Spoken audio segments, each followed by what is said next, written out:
Welcome back to ALGS. The Split 1 playoffs have begun. It's time. The best crowd in esports. Make some noise. They're running on me. One minute as we get ready for game number one. Look at the bodies. It's a graveyard down here. Can he get the double? Yes, he does.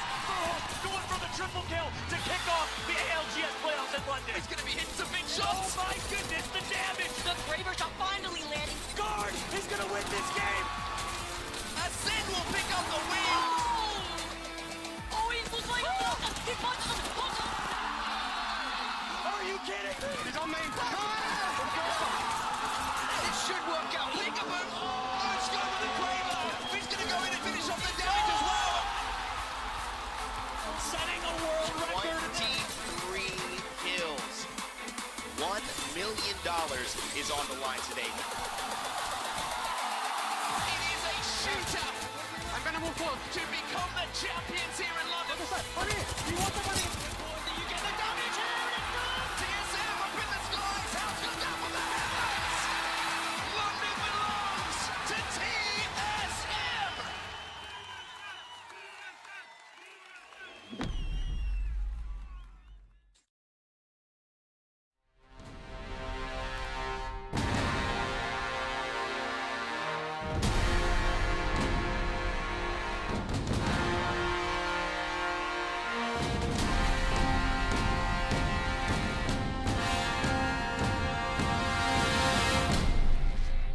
Hello everyone! To many of you, a very good evening. As Graceful, welcome to the desk for the second Challenger Circuit of Emea here in the Apex Legends Global Series. That's right folks, number 2 of the season. This is for Split 1. And so, as things have already gotten underway, we've got a little bit of history to build off for some of these teams as they attempt to make their way up to where you are, Graceful, in the Pro League.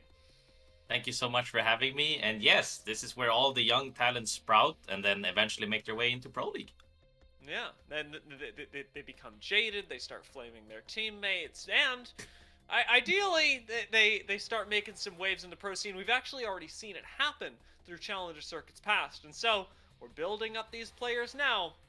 See what they can do in the future. Some of them even having come from Pro League before. We'll get into that a little bit later. Let's go ahead and take a look at what is the Challenger Circuit for some people who may be joining us for the first time, like many of the players here today. Well, if you look in the bottom left-hand corner of your screen, you'll see one red square among all of these little diamonds. I guess they're all diamonds because they're on their sides, Graceful.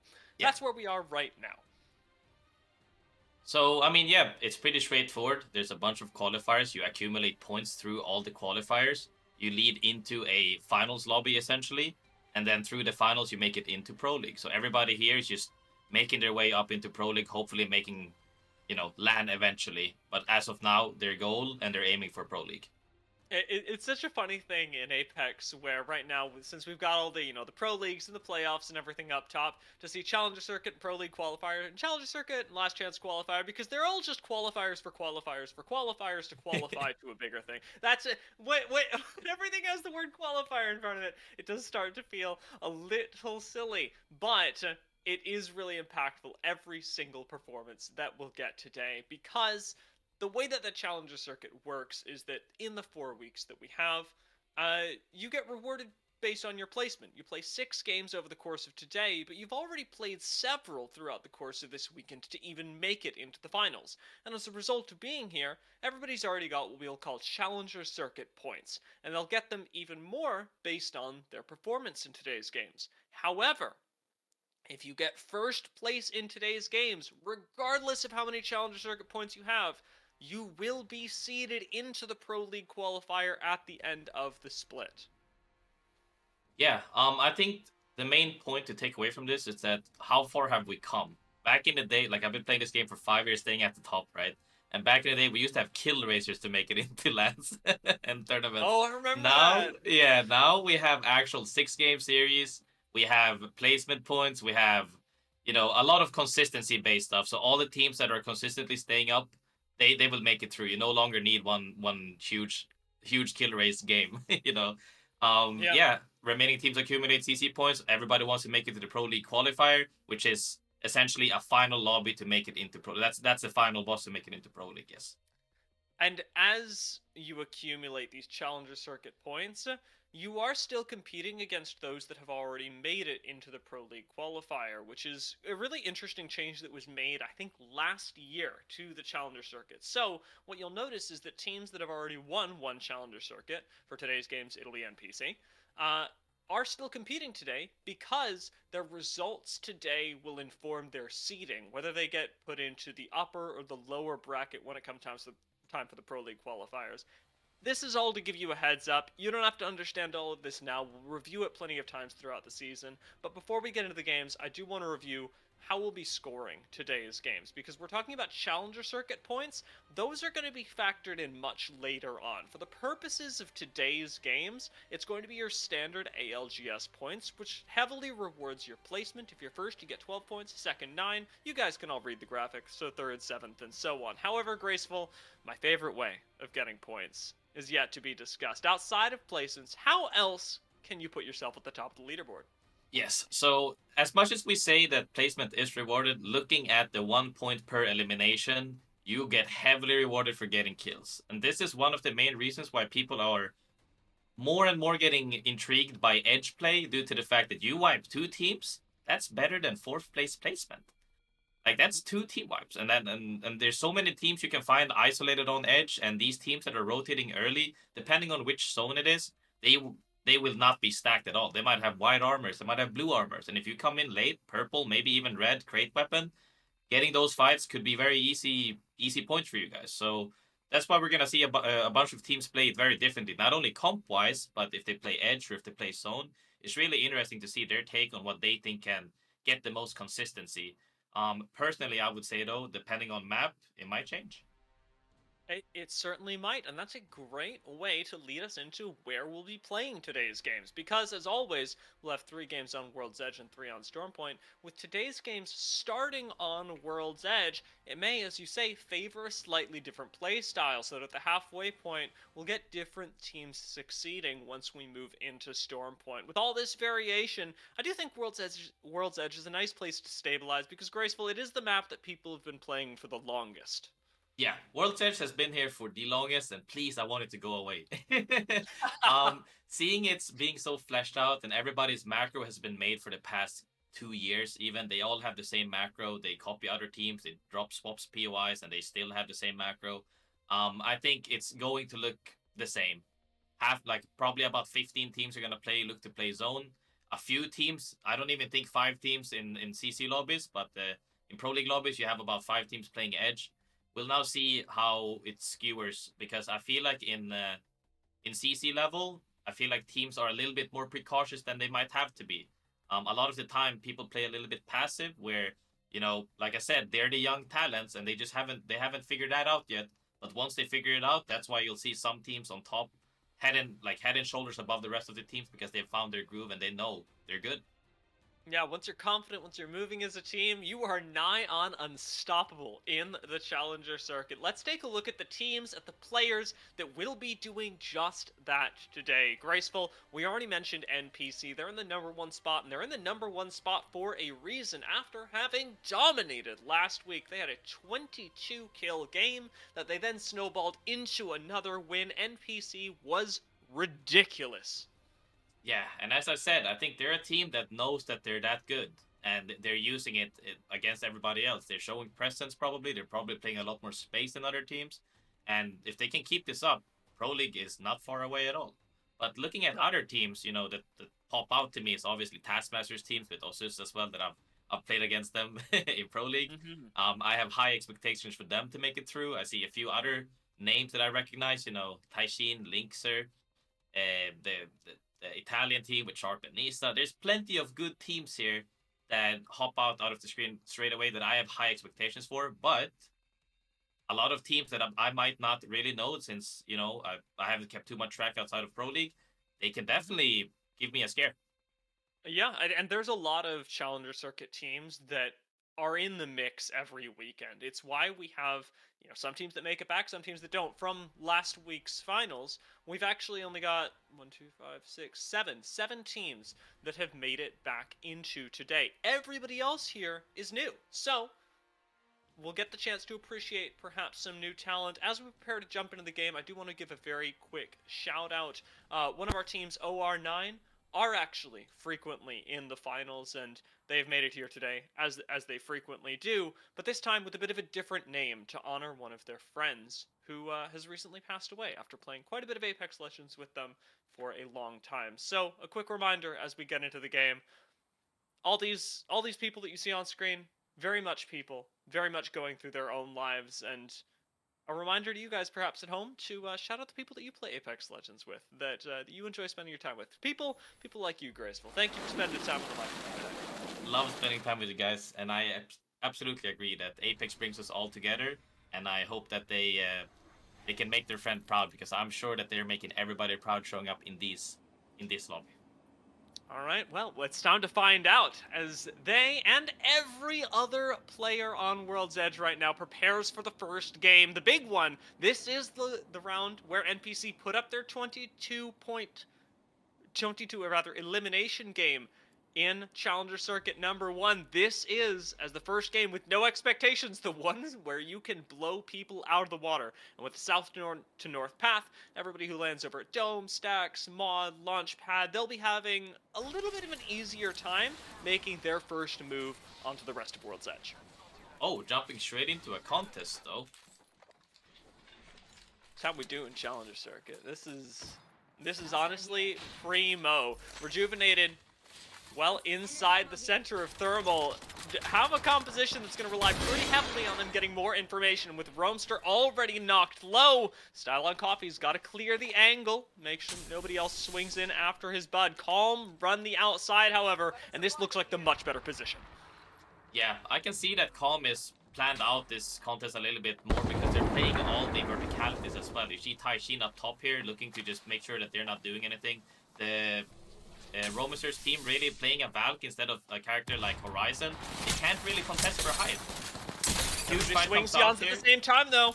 And with Jans going down, Calm's planning maybe for nothing. Taishin gets shot in the back, retreating over to the door before swinging once again, taking down 2. Calm are right back in charge, and Shropa's already swinging around the back to put an end to this. The missiles keep Taishin safe, but Calm will win the fight. Their planning really paid off there, Graceful.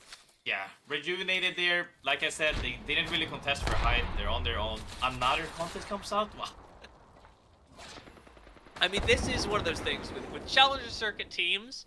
Nobody wants to back away from a fight, especially at the start of the day, because if you can prove that you're that much better than someone else, why would you not take it? For the moment, it's quite a few chunks over here, but nothing too consequential, with a lot of height control from what I'm going to say is McDonald's internet. I know it says McDo, but it's got to be McDonald's. 100%. Yeah, that's McDonald's. Yeah. Once again here, though, we see the team fight break out, and one team is playing like a lot more cohesive. They have one on height ready to pounce whenever their teammates are swinging. Same thing that happened in Thermal. Now they're just cleaning up together. Triple, like, worst case scenario, if he goes down, the other guys clean up. They want to close this fight out as fast as they can, you know, to make sure they don't get thirded. Hopefully they didn't get thirded on a contest. That would be very upsetting. Yeah, looking at the map here as well, it's ending towards the train tracks is what we call it, bridge train tracks. North a little bit of tree. And yeah, I think teams that have now cleaned up, they're a little bit slow on macro, but luckily for Calm, they're so close to the zone, they will still have prio for sure. McDonald's internet, though, a little bit scarier.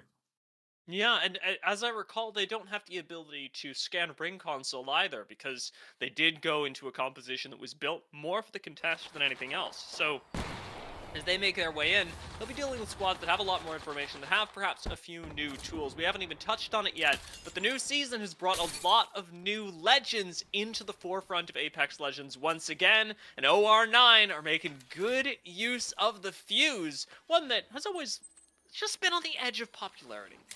Yeah, specifically tied to World's Edge, the reason why Fuse is popular, obviously, is the map outlay. The more indoors you're playing, the more smaller areas you're playing, like you're playing small in trucks, you're playing small in buildings, Fuse just gets even stronger, right? When we're looking at World's Edge now, you have so much, you have very small room to fight in, and you have to close out the fights fast. That's why Caustic is now, you know, especially in Pro League, Caustic is getting picked now because you need to wipe the teams fast. and you want to have some sort of defensive mechanics as well, which is why he's so popular. But Fuse, I think he's a little bit of a niche pick still. You have to do a lot of work with him, and I feel like he kind of, in my opinion, obviously it's not, it's to each and their own. I feel like he is kind of niche in a way that if you're not playing him specifically on edge, playing him from zone, he might. It's it's not consistent. Out of 100 games, I don't think you get the value out of him every single time playing zone, right? So by nature, you play him on edge, and if you play him on edge, you're forced to play edge. And is that really good for every zone? You tell media. Yeah, I'm even gonna let the players decide this one because I could say one thing today and it could be different tomorrow. With the way Forbidden are playing, they've got a weird mix going on. They're playing aggressively in the sense that they're taking up a lot of space next to other teams, but it is so clear that they do not want to fight. They've got the defensive utility of a Caustic that you already mentioned. Caustic. But this season, picking up Bloodhound alongside Bang and Caustic has been necessary for so many teams, and my god, are they making good use of it here. Yeah. Playing the combo with Caustic, Bloodhound, and Bang is the main reason is Bloodhound and Bang since the Digi nerfs, but Caustic adds into that as well because he also gets wallhack, in the gas. And now with the perks and the whole new perk system and his gas, his ultimate gas being even bigger, he essentially has wallhack through smokes. And they're complementing each other. I definitely thought that more people were going to take the heal and gas, and then I saw the heal and gas and was like, no, we want to see more. No. It's the exact same rate as I believe Bang heal is, which is minuscule. It is nowhere near worth it. Sadly, that's one of the main concerns I've had for the developers in general. Every time I give feedback, I always try to give feedback, is that some perks are dead. The healing in smoke and gas is dead. The other ones overvalue them by so much that you're kind of forced to pick them, right? And I think that though, with this being a new system, and they said that it would be easier to rework the perks as well, I believe they said. I think they've been cooking something good. This whole perk system, I like it. Easy reworks, and they're making things valuable and viable very fast. Yeah, I think a lot of things for many teams are feeling good this season, especially because it gives you a little bit more opportunity to just play how you want to. In the case where perks are a little more flexible, some teams are getting the opportunity to move more into compositions or choices in the game that they feel reflect more their playstyle. Say, for example, NPC. We just saw them pull a res off in the middle of the bridge right now. This is going completely unpunished by teams around them as more squads are choosing to run defensive characters, perhaps not as much mobility. NPC got the bridge. This is the end zone you called, and they're dead in the center of it. Yeah, they get the reset. This reset is kind of easy because the rest obviously is on top, right? But it looks like somebody might be flying close to them, and they're walking away from the train rail, is what we call it, towards blue fence, because blue fence is a power spot where you can get a lot of kills. And right now, we'll see what happens. Those kills look like they just flew in. NPC are already taking the fight up against Listen. Everyone else planning their rotation into the ring. Gonna pull a lot of people out of Harvester, so the north end of the zone can become really crowded, especially for teams that are not running Valkyries. We have seen some teams opt into, not all of them. Yeah, this is the thing that happens when a lot of teams play zone, is that you get a congested side. A lot of kills is gonna happen the zone when Harvester is out. The zone after the next zone was zone 4, where people have to now traverse the open field areas from Harvester underneath the bridge essentially, and that's gonna be a rough rotate. That's why a lot of the times you have to take risk. Like I couldn't see which team it was that took blue fences just now, but that risk ended up rewarding them like immensely. They got blue fences. They have a spot in the next 3 zones, and they're just looking to stabilize and just hold everybody out.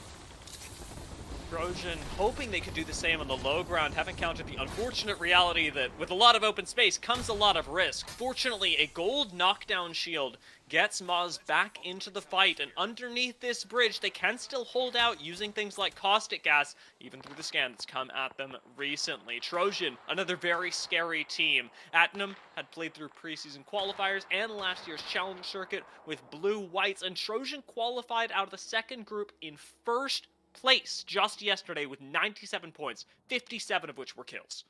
Oof. That shows that they're hungry, and that's exactly what you need. You need to be hungry here. Speaking of hungry, these rats were hungry indeed. They catch pops off guard and insta-kills 2 of them. there's honestly not much you can do in the scenario except you gotta clear your corners. But if you're not playing, you know, scan characters, or if you miss your scan, it's over. You go back to the lobby. And it's a real difficult time for this to happen as well, because there wasn't a whole lot of delay that OR9 could have used. With the zone already starting to close in, spellcasters have the perfect timing, but it looks like they've been turned on themselves, now being gate-kept from the other side of this, and on height no less. What was a feast has become a real challenge when they think about moving into Harvester to play the next ring out. Yeah, I mean, I think this zone, if they don't panic, they're fine, due to the fact that this zone you can still out heal. Depending on how much heals he had, especially after wiping OR9 immediately, they could survive for quite a bit here. It depends on them though.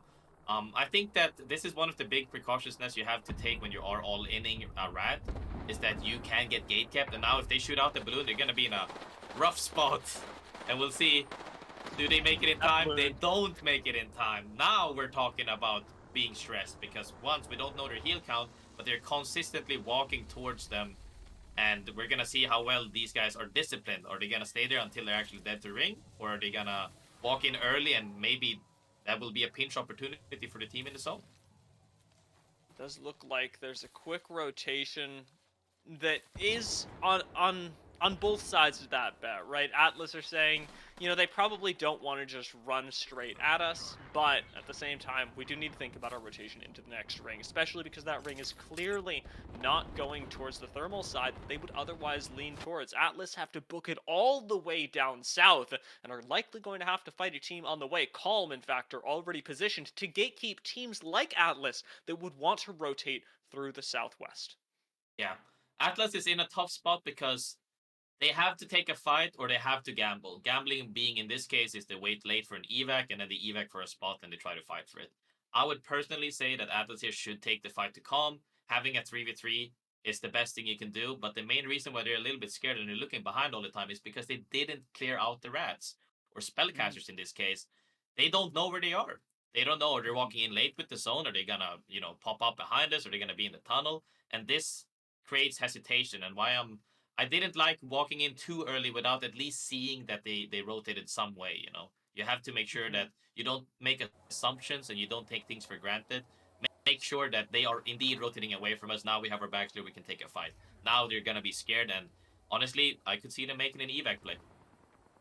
Yeah, very, very much so. Funnily enough, Spellcasters, the very team that wasn't cleared off of their backs, now has a clear back themselves, but also a lot more fights to take. Having rotated all the way through Harvester now, they're forced to play the low ground where there's not a whole lot of safety out of the bottom of these buildings, just these rocks providing meager cover until you get underneath the bridge. Yeah, I think Spellcaster's macro actually now has been amazing. A lot of the time when teams are playing indoors like this, they don't get the space to play outside of the houses, meaning you can play like where you're going right now, behind the houses, right? And somehow, from the zone, almost dying to zone, and the EVA getting shot out, they've leapfrogged into a spot to where they can hold out teams, like BR. I suppose that Wraith Portal did not do them a lot of favors. BR taken down very quickly, and we already know with no respawn beacon on the bridge, it's not looking likely they'll be able to recover. Calm have been sent on though, and we knew Atlas was going to do it with the Red Fang Blood Squad. They are wiping Calm off of the top of this ridge. What eyes left? Tryhard Thor going to swing this, finishing off the kills, but this was a much closer fight for Atlas. Still one, however, that they won in time. They did win in time, and I'm so proud of them that they decided to actually take the 3v3 instead. This is what I mean with teams that are here and hungry and ready to make it into Pro League, is that they're not scared to take fights. A lot of teams could have been evacing play because they're hesitating. These guys are just like, hey guys, we gotta take a fight, we just gotta win it. They won it indeed. Even though a little bit too close, they still managed to get the full reset, and they're now in a spot where they have to take, once again, at least 1 or 2 more fights to make it into the zone. NPC just have to hold off a team, perhaps 2, but without a caustic. And as a duo, That's looking pretty difficult. They're sat right next to Bacalao with Team Listen still playing the fences. Perhaps not a long-term position, but one that's gotten them plenty of mileage up until this point. It's now that we look towards the south side of the zone. Last time everyone from Harvester had to leave. This time it's Tree's turn. Yeah, I think NPC playing this as a duo is really good. Right now they're playing what we call presence. The main reason why that team, the trio right now, haven't aped them already is because they probably don't know that they're a duo. The scan, maybe like they could be like, oh, the scan didn't reach, we didn't see their third, and they're not making a play. And them playing presence is just holding them off, and they can even pick up many kills, and who knows, maybe even the win as a duo from this side. Depends on where the zone is actually put. I'm really appreciating the smokes as well. They're just added pressure at the moment. With Atlas having rotated down onto the low ground, though, we've already got a fight breaking out. Gold knockdown does them a lot of favors once again, but now Tryhard Thor, who clutched last fight, is down. Suni's tanking the zone, and all the way around, Rev has had to run. The Shadow Pounce to take him to safety, works to take him over the tree bridge. One shot could kill him, but a bat in a corner saves his life. Atlas live on, if only for the moment. Yeah, Atlas, everybody is fighting on the edge here, closing in. Only the teams that have had power spots, like I said, the blue fence line, the train rail, are the ones just shooting at absolutely everyone, trying to get any kills on the people walking in, even getting kills on the teams that are fighting next to them.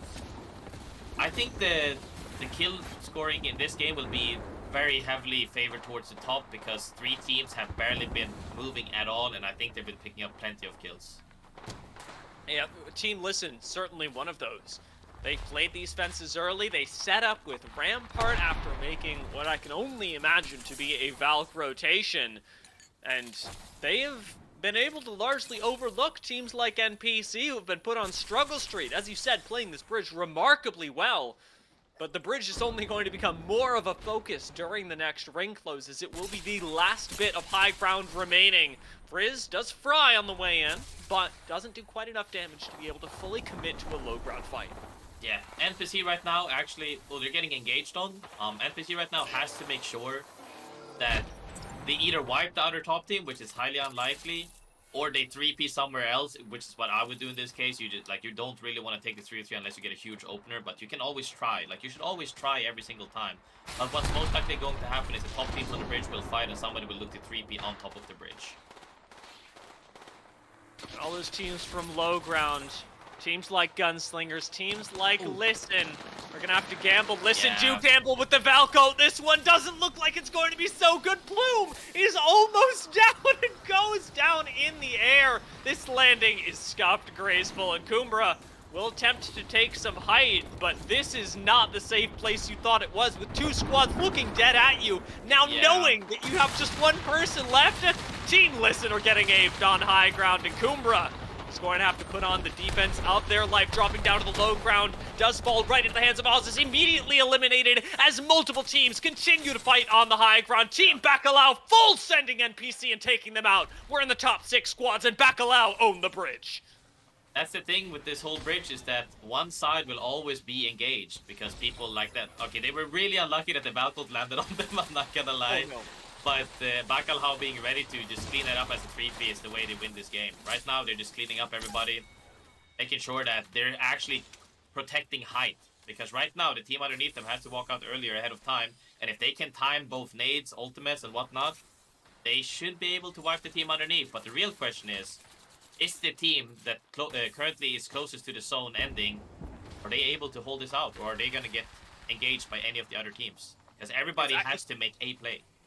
It is amazing the pot were able to reset on low ground. It arguably should never have happened, but with Deadfish being unable to close the gap and Bacalao knowing that there are 3 teams left, we were in a bit of a standoff. With the next zone being the one that'll force Pot and Bacalao together, things are looking really good for Deadfish right now, who, as you say, own all this open space. Yeah. So I think here, one of the bottom or the top teams has to make a play to try to push the other team into the other team, essentially, is what you're doing. You don't want to be in the pinch. And I think both the teams on top and below are hesitating on who's to make the first play, but we're going to see. I think Deadfish right now is in the best spot, but that can change in the blink of a bang ult. You never know. That's exactly why Bang is so powerful. Your ability to clear teams out, especially those that have nowhere to hide in the open ground, is really terrifying. Bacalao have this big cooldown available, and they may even have more ults to work with, but a bang ult at their feet will not reach Deadfish entirely. Instead, they'll likely have to fight right underneath them. Sens will use this opening to portal on out, taking a swing onto Shades from above. Everyone takes the portal. Everyone on Bacalao has high ground, but it is meager high ground at that. They get gunned at from below. Sens the last one alive with a pylon to keep any ordinances from falling through on them. It will not stop the ape. They take the portal back into zone. Deadfish have committed now the high ground. Now they can be sent on by Team Pot from below. They've got just a little bit of cover on this head peak to work with, but Pot are going to take the win. Pot from below just capitalize on everyone else's missteps. Exactly. Pot taking advantage of the fact that Bacalao try to engage on Deadfish is prime example of how you play this game. You try to not, like, you want to be the one to push people away, to force them to make stuff, and not be the one to get engaged on. Like Deadfish right there, they needed to do everything in their power to make sure they didn't get engaged on. They couldn't really. If that Caustic maybe got his ult off before, on the TP, before, like, when he placed it, they could have done something, but in the end, they did win the 3v3, but they do lose the game. Having a Watson pylon put up there was really tough for Deadfish as well, because with a Watson pylon, you can't say, oh, well, we've knocked 2, let's just nade it and focus on our position. It was this very awkward trade-off of spots, but for all the top 3 teams, honestly, still a very good way to start the day. In fact, let's take a look at how good it is, because we've got our match standings ready to take a look at. This will give us a better idea of where everyone is sat at the start of the day, with Pot taking the early lead, a 24-point game. Pretty darn good, Graceful. Pot has been popping off, and we didn't see them too much in the power spot, so I'm wondering how many fights did they take to make it? That's so good for them to get that many kills. But looking at also Deadfish coming in from Harvester's side, and they were just holding that out. Bacalao only getting 9 points, however, is a little bit underwhelming, I would say, for getting a top 3. But some teams here have been getting consistent 5-5-5ers across the board, but I think for sure Pot is in a great spot to take this home. Very much so, and this is, as we said, our first game. It is our first on World's Edge, which perhaps may be rewarding Pot's playstyle a little bit more than we'd anticipated. Running Crypto Caustic, World's Edge, you know, it can be a fickle mistress, but those 2 legends are looking pretty good for the start of the day. We are going to take a quick break. We'll be back with Game 2 to see whether Pot can continue their run or whether another team will rise up.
Welcome back, everyone. I hope you enjoyed your break. I hope you got hydrated as I did. Graceful, are you drinking enough water?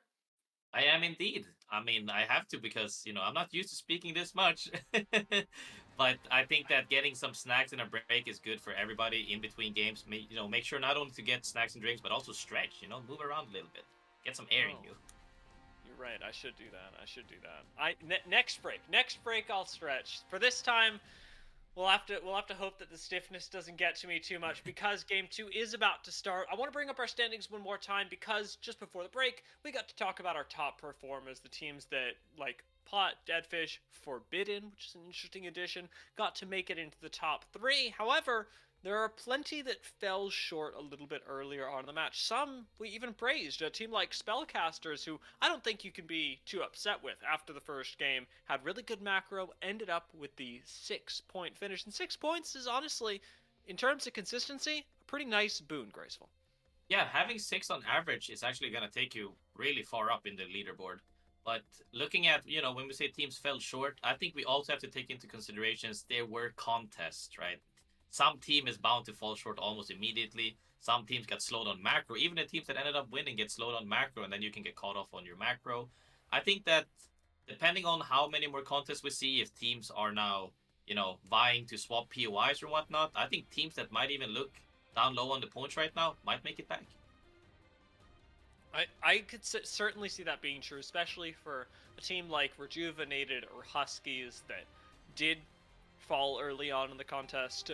We saw over at Thermal even, Rejuvenated did have a shot at taking a win early on, but it was the planning of Calm that turned the tides. Huskies perhaps unable to compete with the height that Horizon allowed for a team like McDonald's Internet. So we'll see how things play out in round 2. Maybe we go at it again. Maybe we change up our comps, our plan, or our POIs. There are so many variables that can shift in an individual game of Apex Legends. While we're taking a look at our Legend Select, though, I do want to focus on some odd picks, some unusual ones.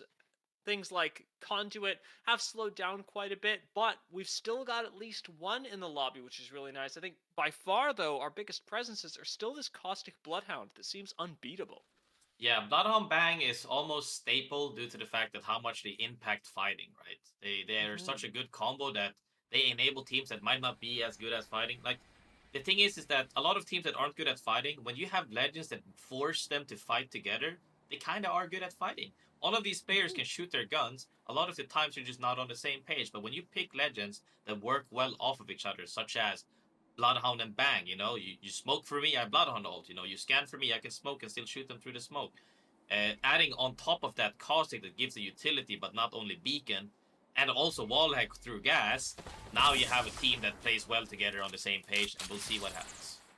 Yeah, feeling pretty good. McDonald's Internet.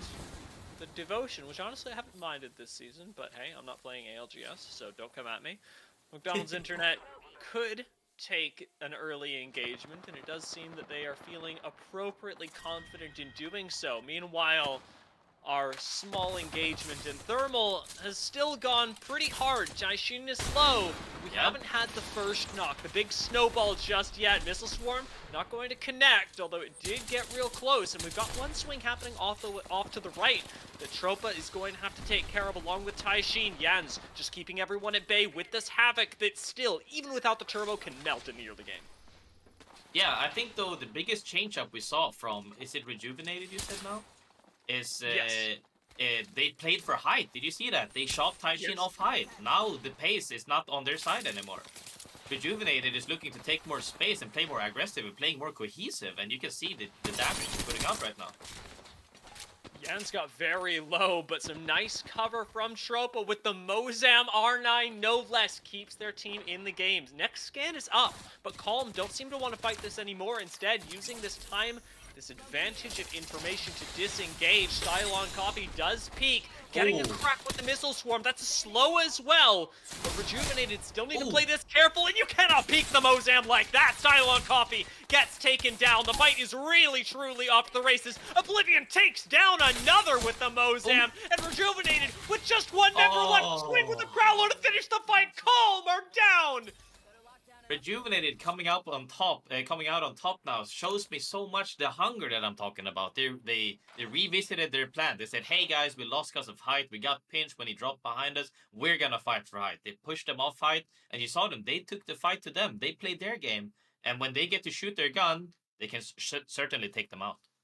Oh, and look at how well it's paying off for them. I mean, Thermal was good for the previous zone pull, but with this one being so close, it looks like Rejuvenator are just going to keep winning. Well, we've got the fight going on in Skyhook as well. Certified Gunslingers will take out Spellcasters, and that is an early shutdown on a team that did have a good round. That 6-point good macro game just in the first game of the day now is going to be stuck with a 0-point game in game 2. Yeah, having a 0-point game is really tough, but it's not end all be all. All you need is one top 3 with a bunch of kills, and you can offset any bad game. So they're still in it. However, Gunslingers picking up that fight early and picking up those kills is so good. But looking at the zone, however, now once again close to Thermal, but north side instead, more towards the staging side and Mirage side. I think that they're gonna have to play edge, and we'll see what happens. Other teams are already setting up, and they might be a little bit slow on macro. Forbidden's move in. Honestly, pretty nice spot to play on top of Mirage. It's not bad. In the distance, though, I am seeing Listen, who I'm imagining are running with the same composition, the Valkyrie and the Rampart that they did last game. Very curious to see how Listen choose to play out this particular round. Whether they get a little bit more of an active position like they were prioritizing in the previous game. Jamani set themselves up inside RV. Perhaps not the most active position, but one that will allow them to rotate out, to scout from here to see if they can play a better one. They're going straight to God Rock, which is what we call it, the rock here on the west side of the closer to the mountain. It's one of the power spots in this game where if the zone ends anywhere remotely close to, well, in this case, it could be blue boxes or bridge even, or even a little bit towards landslide if they're unlucky. I think that they get the option to take any fights they want to, which is why this is such a good spot to take. It does seem like you're inflating the Rock's ego a bit with God Rock, you know? I mean, hey, we have a few spots that we call God spots. That's just one of them. It used to be, by the way, I'm telling you, in my days, 3 years ago, every single zone ended around that God Rock. Oh yeah, and it has kept its honor ever since then to be the God Rock, because you would get 15 kills dub every single time the zone ended anywhere remotely close to that. The old Mirage Voyage. So yeah. That's my struggle on Stormpoint, is that there are a lot of big rocks that are very good to play, and I don't know how to differentiate. I think I tried calling one Pride Rock at one point, and I just realized that nobody really knew what I was talking about, because we weren't actually in the Lion King, and God Rock simply was the best term. Pride Rock, I do like that a lot, and honestly, you can call it whatever you want to. As long as your squad is on the same page, your team, you all know what you mean when you say a certain thing, any comms is fine, because we have a lot of different callouts for buildings. Some are simple. In front of you, you see yellow and you see green, right? And sometimes you have stuff like we call office and apartments, and that one is blue right there on the right side. Top monument. Like, you have so many. Sometimes they're very easy, sometimes they're a little bit harder. You know, we have hot dogs, we have Doritos, apparently, we gamers like a bunch of foods, so we're just naming them foods at this point. You know, as somebody who did not play the game at the ALGS level, just listening to comms, what changed my life, like, a couple of years ago, I can't remember when I heard it, was when I heard people referencing their pings as yellow and red and using them not just to mark enemies and where to go. That was really cool. Yeah, when you have 2 pings out, sometimes you have to, so let's just say Reval ulting. At that point, I can place a yellow ping. This is our plan A. And if a team is there, we go to plan B, which could be a red ping. And sometimes that changes, and I think it's just anything you can pre-plan is always better. It causes less confusion and you being on the same page. Just innovating on what the game gives you, much the same as Ghost are doing now with their trapeze of caustic trap that they're setting up on the inside. Ghosts are going to swing, making the quick work of 2 legends on the inside. And Farvar with G7 hipfire does have to clutch it up, but was set up for success by the rest of Ghost. The question is now, can they stabilize the caustic? As you already mentioned, the caustic needs to be the pivotal legend to make sure they get out alive, or NPC will wipe this. NPC looking, they listened, they were ready for the 3P, and I think they're actually gonna get it off. They didn't get the full reset. Now they just need to hold hands and kill the last person, and we'll see here if they can stay disciplined or not. No, he gets swung on the backside. Robin gets taken out. However, he doesn't get, Ghost doesn't get the thirst. They try their best though to hold off that 3P, and now it opens up for another 3P. Yeah, it may not have been the cleanest fight, and that's really going to come back to bite them. Shamani here, ready to take the next engagement, and with the wingman, we already saw a team almost pass up an Eva, but nobody passes up the wingman. Yeah, Wingman this season looking to be incredibly strong. You hit 95 headshots every single time, that no matter what helmet they have. That's literally like an opener. One shot and that's an opener. It's so strong. And I think the ammo size as well makes it so you can spam it. Your Wingman can last you an entire game depending on where you're playing in the zone. And it's just so oppressive. And honestly, I love the Wingman. Please bring it back on the ground. I don't like this crazy version of it. Yeah, honestly, I miss having something for my sniper attachments later in the game. Yes. I really like to run snipers, but then, you know, sometimes I'd pick up wingman when we got into like zones 3, 4. Now I just got to run longbow into zone 6, and I'll tell you what, Graceful, it's not doing me a lot of favors. Longbow in zone 6. Yeah, Longbow in zone 6 or any, I would say. A lot of teams, I will tell you this as well. This is actually a good point you brought up. A lot of people actually don't even change his sights or even weapons for that matter, depending on zone. I've seen so many teams play Peter into the last zone where they could have easily picked up a Hemlock, a Flatline, you know, going into zone 5 or 6. And that can change the fights a lot. If you go into a fight with a Peter and SMG, you essentially have one weapon in my eyes. If I'm pushing you and you only have an SMG and no secondary, you're probably gonna lose the fight against me, yeah. And it works really well when you're playing the whole game out, so, sort of like we've seen at this Dorito building. Even now, Trojan are coming in for the, I think, 5th party on what has been a long line of teams just congaing into the high ground. Yet another will fall as NPC and Rejuvenated both go down. Trojan, only the most recent inheritance, but their short-range loadouts will age pretty well because they aren't dealing with that much long range like a team in Mirage might. In fact, Trojan are closing the gap very quickly on their next fray. They are not taking any moment to just chill. No, they're staying hungry, and I can tell you, when you walk into that house in Dorito is what we called it, and you see 6 death boxes or even 9 at this point, I couldn't keep track, they're gonna feel really morally ready to push anyone, and I think you can see that in their gameplay. They're prowling, they're looking for everything, and they got another crate weapon too. They got it. That's crazy.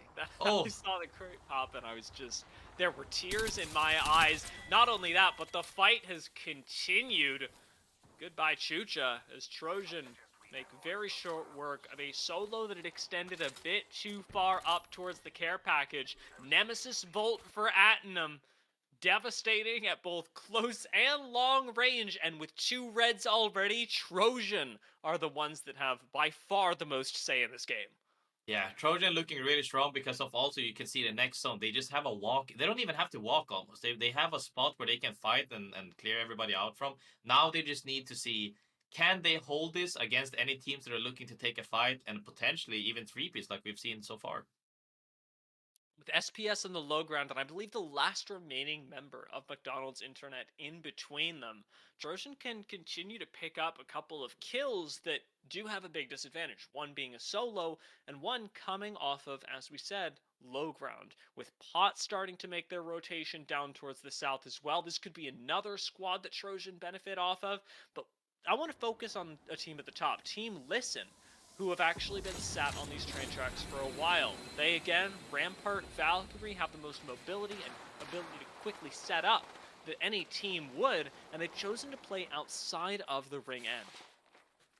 Yeah, I think that honestly, I'm gonna be completely honest. They could have misread the zone. This is very possible.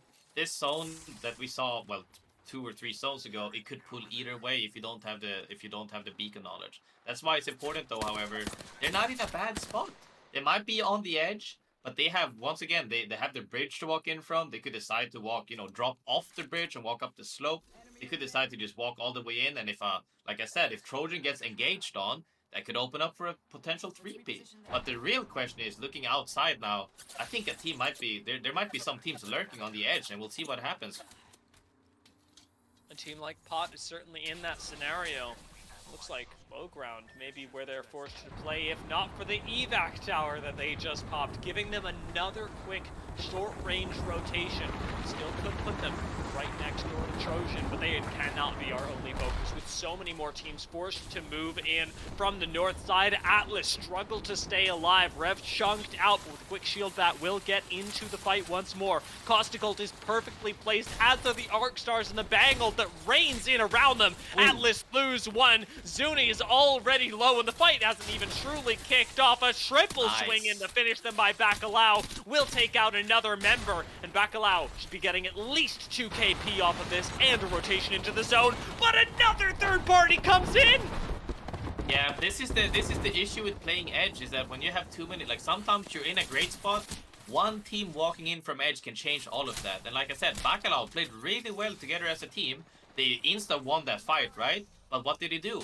It opened up for a 3P.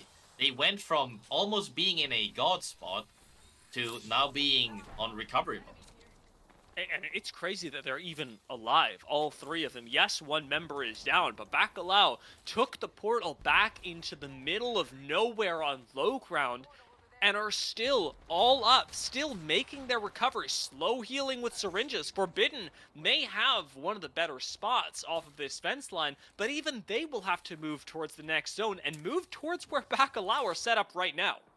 Yeah, they're in a good spot for the next zone because they're in on the slope, so they're just gonna be walking it in slowly from Mirage, as you can see. And even then, wow, the slope is actually in the next 2 zones as well. I think Forbidden could have a good game here because this is the thing. Our house is good, indeed they are, but everybody wants the houses.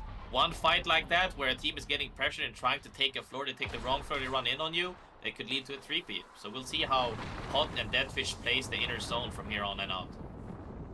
Yeah, Deadfish will likely get quite a bit of attention. In a way, Deadfish should try and keep each other safe.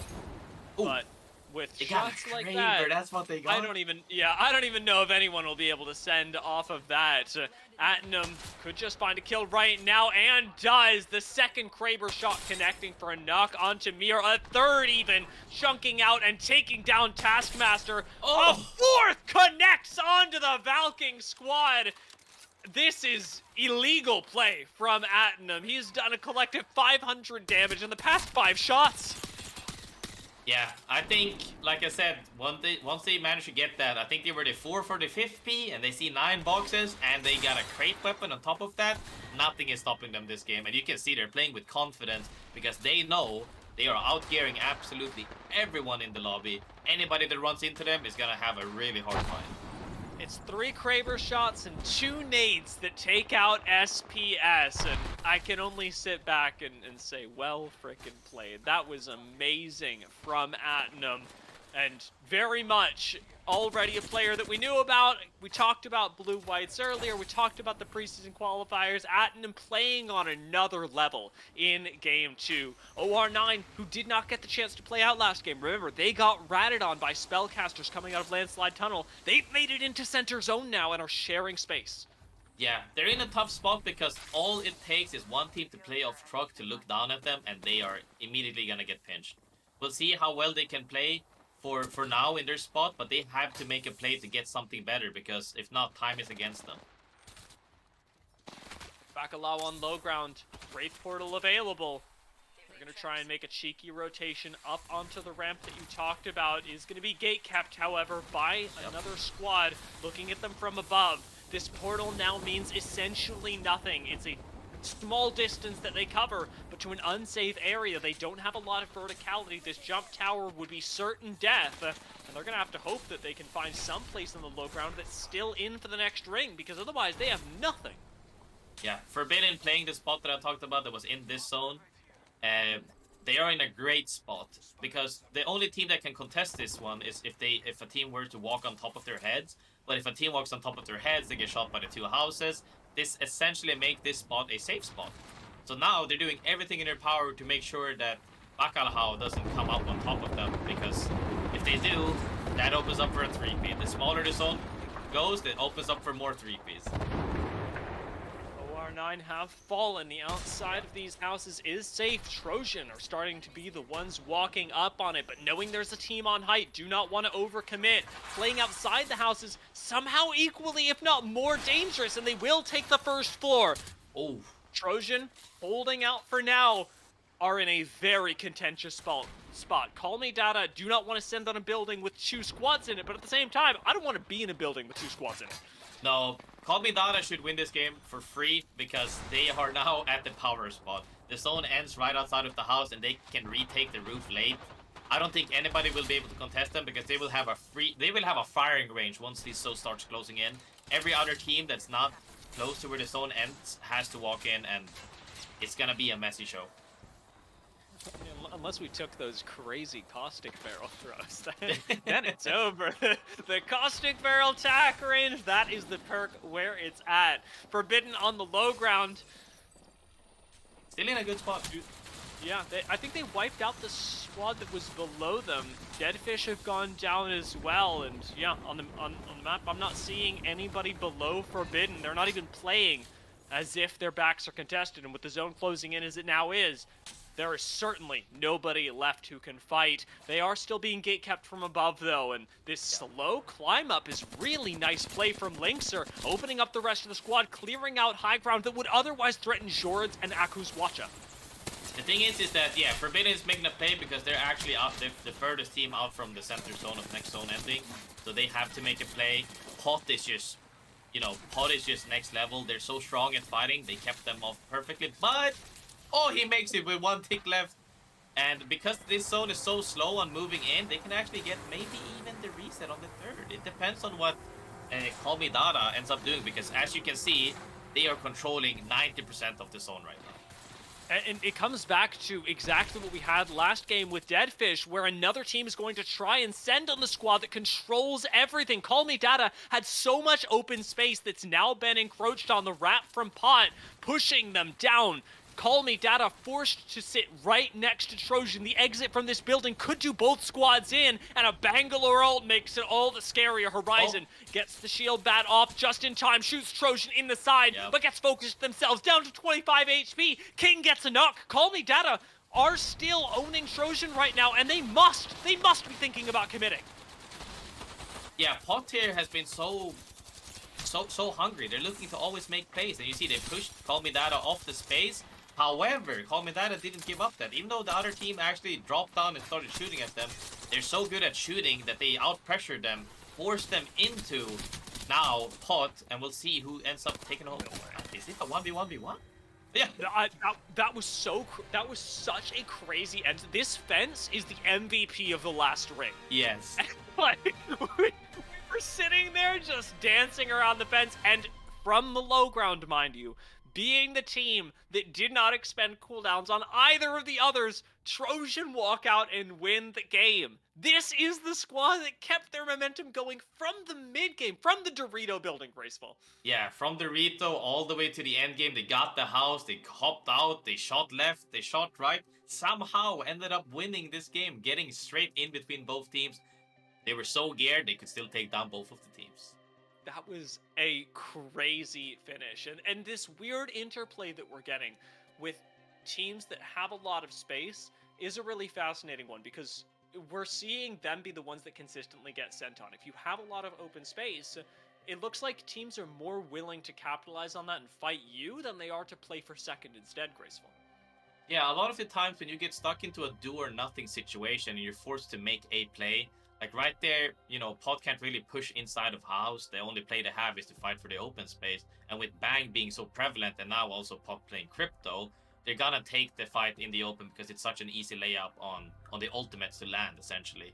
However, what I think they did wrong is that they didn't capitalize on all of that damage and space that they did end up taking, because this is one thing that happens a lot of the time. Sometimes you overthink. They're like, oh, we got such a huge entry, they're not gonna do anything. Just focus on the other team, and then the first team reset, re-engaged on them. Now they got pinched and it became really messy. Sometimes I think you just have to follow your gut feeling and full commit. Yeah, in that last fight, I think this sort of like back off reset happened maybe like 6 times. And it was that fence. It was the fence every time. Let's take a look at the standings as we get to recap what was a wild end game, but a fantastic round for Pot and Trojan, both making it in miles ahead of the competition. Yeah, Trojan having a humongous game, putting them only 3 points from Pot because we have to remember Pot had a huge lead after game one.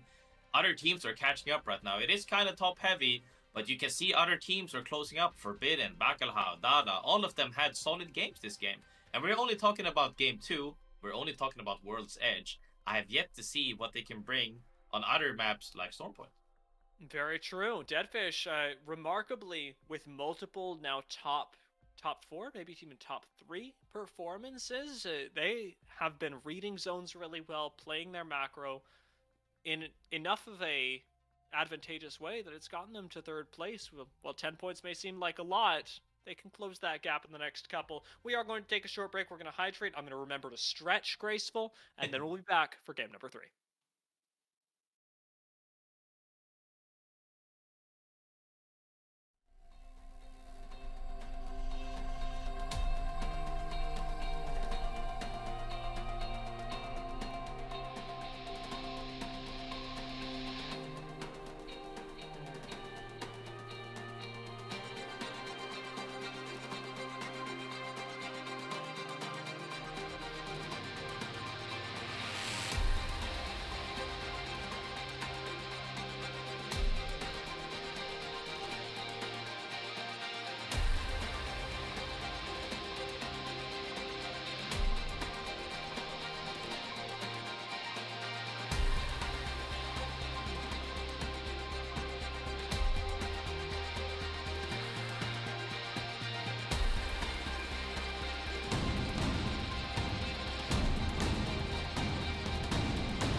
All right. Well, you'll be happy to know that my quads were much tighter than I expected, and now are feeling better than they were, evidently, at the end of Game 2. Let's take a look at what the end of Game 2 gave us once more, because, as we always do, we talked about the top of the leaderboard. Let's talk about the middle. Let's talk about the bottom. With one more game on World's Edge, Graceful, this is your last opportunity if you're thinking World's Edge is your map.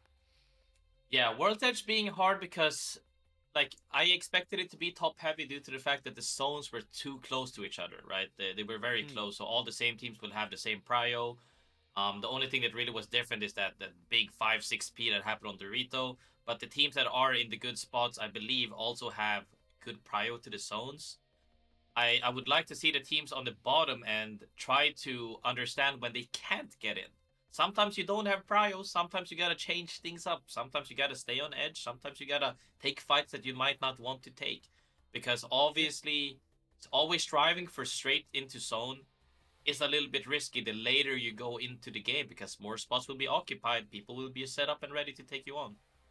Now, let's talk about this setup, the occupation, and the willingness to take fights, because I, while I don't want to harp on them, they've done quite well, winning one contest, not winning another. Rejuvenated actually had a great rotation into that zone. We talked about it early on. Winning a contest at Thermal, you've got 3 KP, you've got a nice move into Mirage. And they set up a Dorito building, and like so many teams, Dorito building was the last thing they ever saw. Yeah, I think that. Yeah, go ahead. No, that's a sort of an open-ended question. Is when teams are committing there, how do you actually stop yourself? How do you make yourself the last team to show up to Dorito building, the big winner? Yeah, so it's really hard because Dorito is also on the cusp of a choke, right? And that choke, anybody could lurk in that choke, which is what happened, and you can get thirded from it. The main reason is that when you go too early, this is the scary point about today's Apex that wasn't played the same way. I've been playing for 5 years. This wasn't always played the same way. Back then, people were scared to go straight into the fights. Now people aren't scared of taking fights anymore. And when they come in more stacked than you, when you're already in a power spot, they're going to take that fight on you every time when they have, like you saw Trojan last game, double red, purple, crate weapon, and they taste blue armor, they are sending you. Yeah, it is the armor disparity, because it's so difficult to make up, because you can't just swap instantly in the same way as you used to. Teams that do have armor advantage now not only have the health advantage, but the perks that come with that. Depending on your legend, that's going to mean quite a bit when you get into. I mean, think about Bloodhound, for example. Getting the extra duration on a tac scan, just as one small instance, can change an entire fight.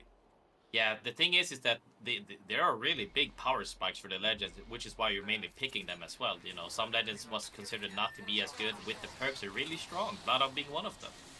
And now we're back into the contest. I'd like to see how this goes. See, both teams played well, one game each. Who's gonna win the tiebreaker? Now this time Calm have sat on the scaffolding, not taking height this time, knowing that it could be isolated like Taishin was in the previous game. So instead, they do have priority on the loot to the south if they would like to take this instead and not prioritize the engagement. Sky West, which we have not seen be a central point of action, has suddenly become one with Ken on literally 1 HP. It might even be half if we could do that. Husky's relocation doesn't seem like it's going too well as Fields gets crowded in on as well. Tom is down. A swing with a triple take does hit for 63 flesh, but it's not going to be enough to put Huskies in a comfortable position. Yeah, this is really rough because they ended up splitting here, and now they're somehow spellcasters as well, and then they both ended up splitting. One lost, got chased and got down. One guy tried to take a 1v1 and lost a 1v1. This is becoming a lot more measured than it had to be, and we'll see who comes out on top. Very little HP. Volka's going to send this. Tom just got off the ground. A 2 versus 1 is your best chance. Havoc Shred almost connects for another knock, and the car does the same. In comes the level, but the modification not going to be in time. Another knock comes through, and man, did Tom put up a fight. It just wasn't enough against the numbers advantage. Yeah, it is really hard, but I would like to say as well, this might sting a little bit, but this is the difference between teams like Pot and teams like Huskies here and other teams where they're not disciplined. You need discipline to not slip up. When you have an advantage, when you're in a 3v2, don't throw the fight. The only way you throw the fight is if you split, and what ended up happening, they split and it becomes super messy, right?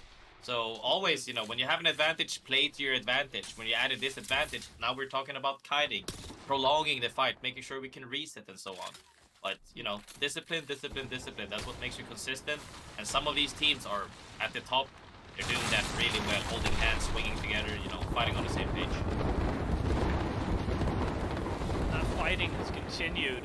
South end of Thermal, likely, barring some pretty crazy ring pulls, likely nowhere near our next ring. We haven't seen the next zone yet, but very few times does it go South Thermal. And looking at the mini-map in the upper left, this is a fight simply for the POI. Calm have kept this going, as have Rejuvenated. And now, your room for error is so small because it's not only delaying both of your macro, but a singular knockout here is not going to have anyone coming in for the third party. No one will save you in this fight.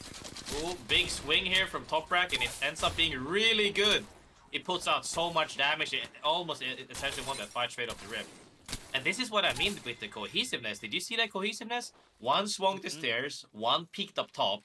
All the people in the stairs looked up, and they got beamed from the side. That's what I'm talking about. You're on the same page. I'm swinging this. Are you with me? I'm with you. They close out that fight really quick and clean. Honestly, macro might not be too bad now. Look at this home. Yeah, this is not terrible, and Calm have plenty of time to loot in on their way to staging. Landslide is clear. The way they played that fight, I love the way you highlight their cohesiveness being the deciding factor, because we saw their plan be the thing that changed the fight for them in Thermal Station in Game 1. And now, when the plan was abandoned, when you're taking a fight that you didn't anticipate in the same way, you still see them clutch it up. Really impressive play from Calm. And their move in towards the upper side of this map where we seem to be going is going to be one that now has 3 KP to go with it. 3 additional points that they missed out on in Game 2. Yeah, I think that this is a good comeback to start up a big game. Who knows? Maybe they're the Trojan of Game 3. But looking at this zone, you know, typical survey camp zone here, could pull up to the train rails, like a little bit more towards the mountain north side. Could be a little bit more to the east. We have seen some pulls down towards icicles. I highly doubt that's the one though. But yeah, around survey camp, we already see so many teams set up properly. Now the real question, the most fun part is, who's gonna get into? You're sitting there as crypto caustic Wraith and going, please let it not be us. Like, we have so much defense, but it's going to be someone. Dead Fish, as it turns out, are the first ones to suffer that fate. Forbidden take them out in the train tracks on their way into the zone. This is actually a huge team wipe as well, because, like, you know, if we're not talking about Trojan and Pot right now, Deadfish and Forbidden are close on each other in terms of the leaderboard. And them taking out each other is huge to make up for, you know, the overall accumulative points that you get through the tournament. So this wipe is actually huge. I believe they're gonna get an easier reset as well, as long as they, you know, scout properly and don't get caught off guard. This could be a huge game. I do wonder whether they try and take the reset closest to them, or gamble on nobody being in the far north and take that respawn beacon instead. It's going to say a lot about Forbidden's game plan. Right now, I think it's pretty clear that they can't just walk up and take a respawn here. So do they try and play a little aggressive? Do they back off? There are a lot of things that Forbidden can do, none of which they'll have a lot of impact in. They've got to rather focus on what other teams are doing and play around that. Their ability to read other teams is going to be focused. Yeah, when we're talking about resetting properly when you're in a duo, especially with the way now that they do, at least they did get the banner, they have to scout properly. That's the only way, because if you walk in blindly, you run into a team as a duo, you know, you might have to go next.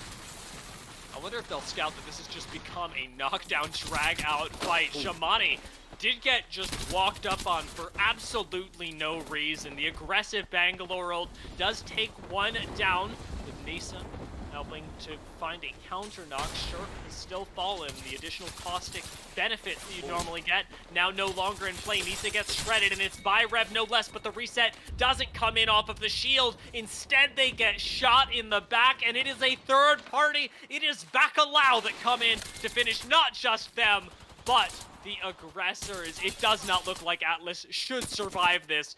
Rev, on what we can only imagine to be 1 HP, is going to get full swung, playing this pillar immaculately. Venom will still go down. I think he did really good there. He did a standoff, he died for it, but he tried his best. That's all. Sometimes that's all you can do. That 3P that happened here, it was so easy for Bacalao to, you know, get it because of the trades, right? When you trade, you have to make sure, like, when you're fighting in a power spot and you know teams are walking in with the zone, you have to make sure it's clean or fast. Those are the only two ways you can make sure you get the reset. And honestly, this one was a little bit extended. You know, we saw at least 2 resets, and that gave Bacalao the time to go in for the 3P. And being able to, as that last member of Atlas, or penultimate member of Atlas was able to do, sit on a pillar and find a trade, has bought enough time that you've still got a solo remaining.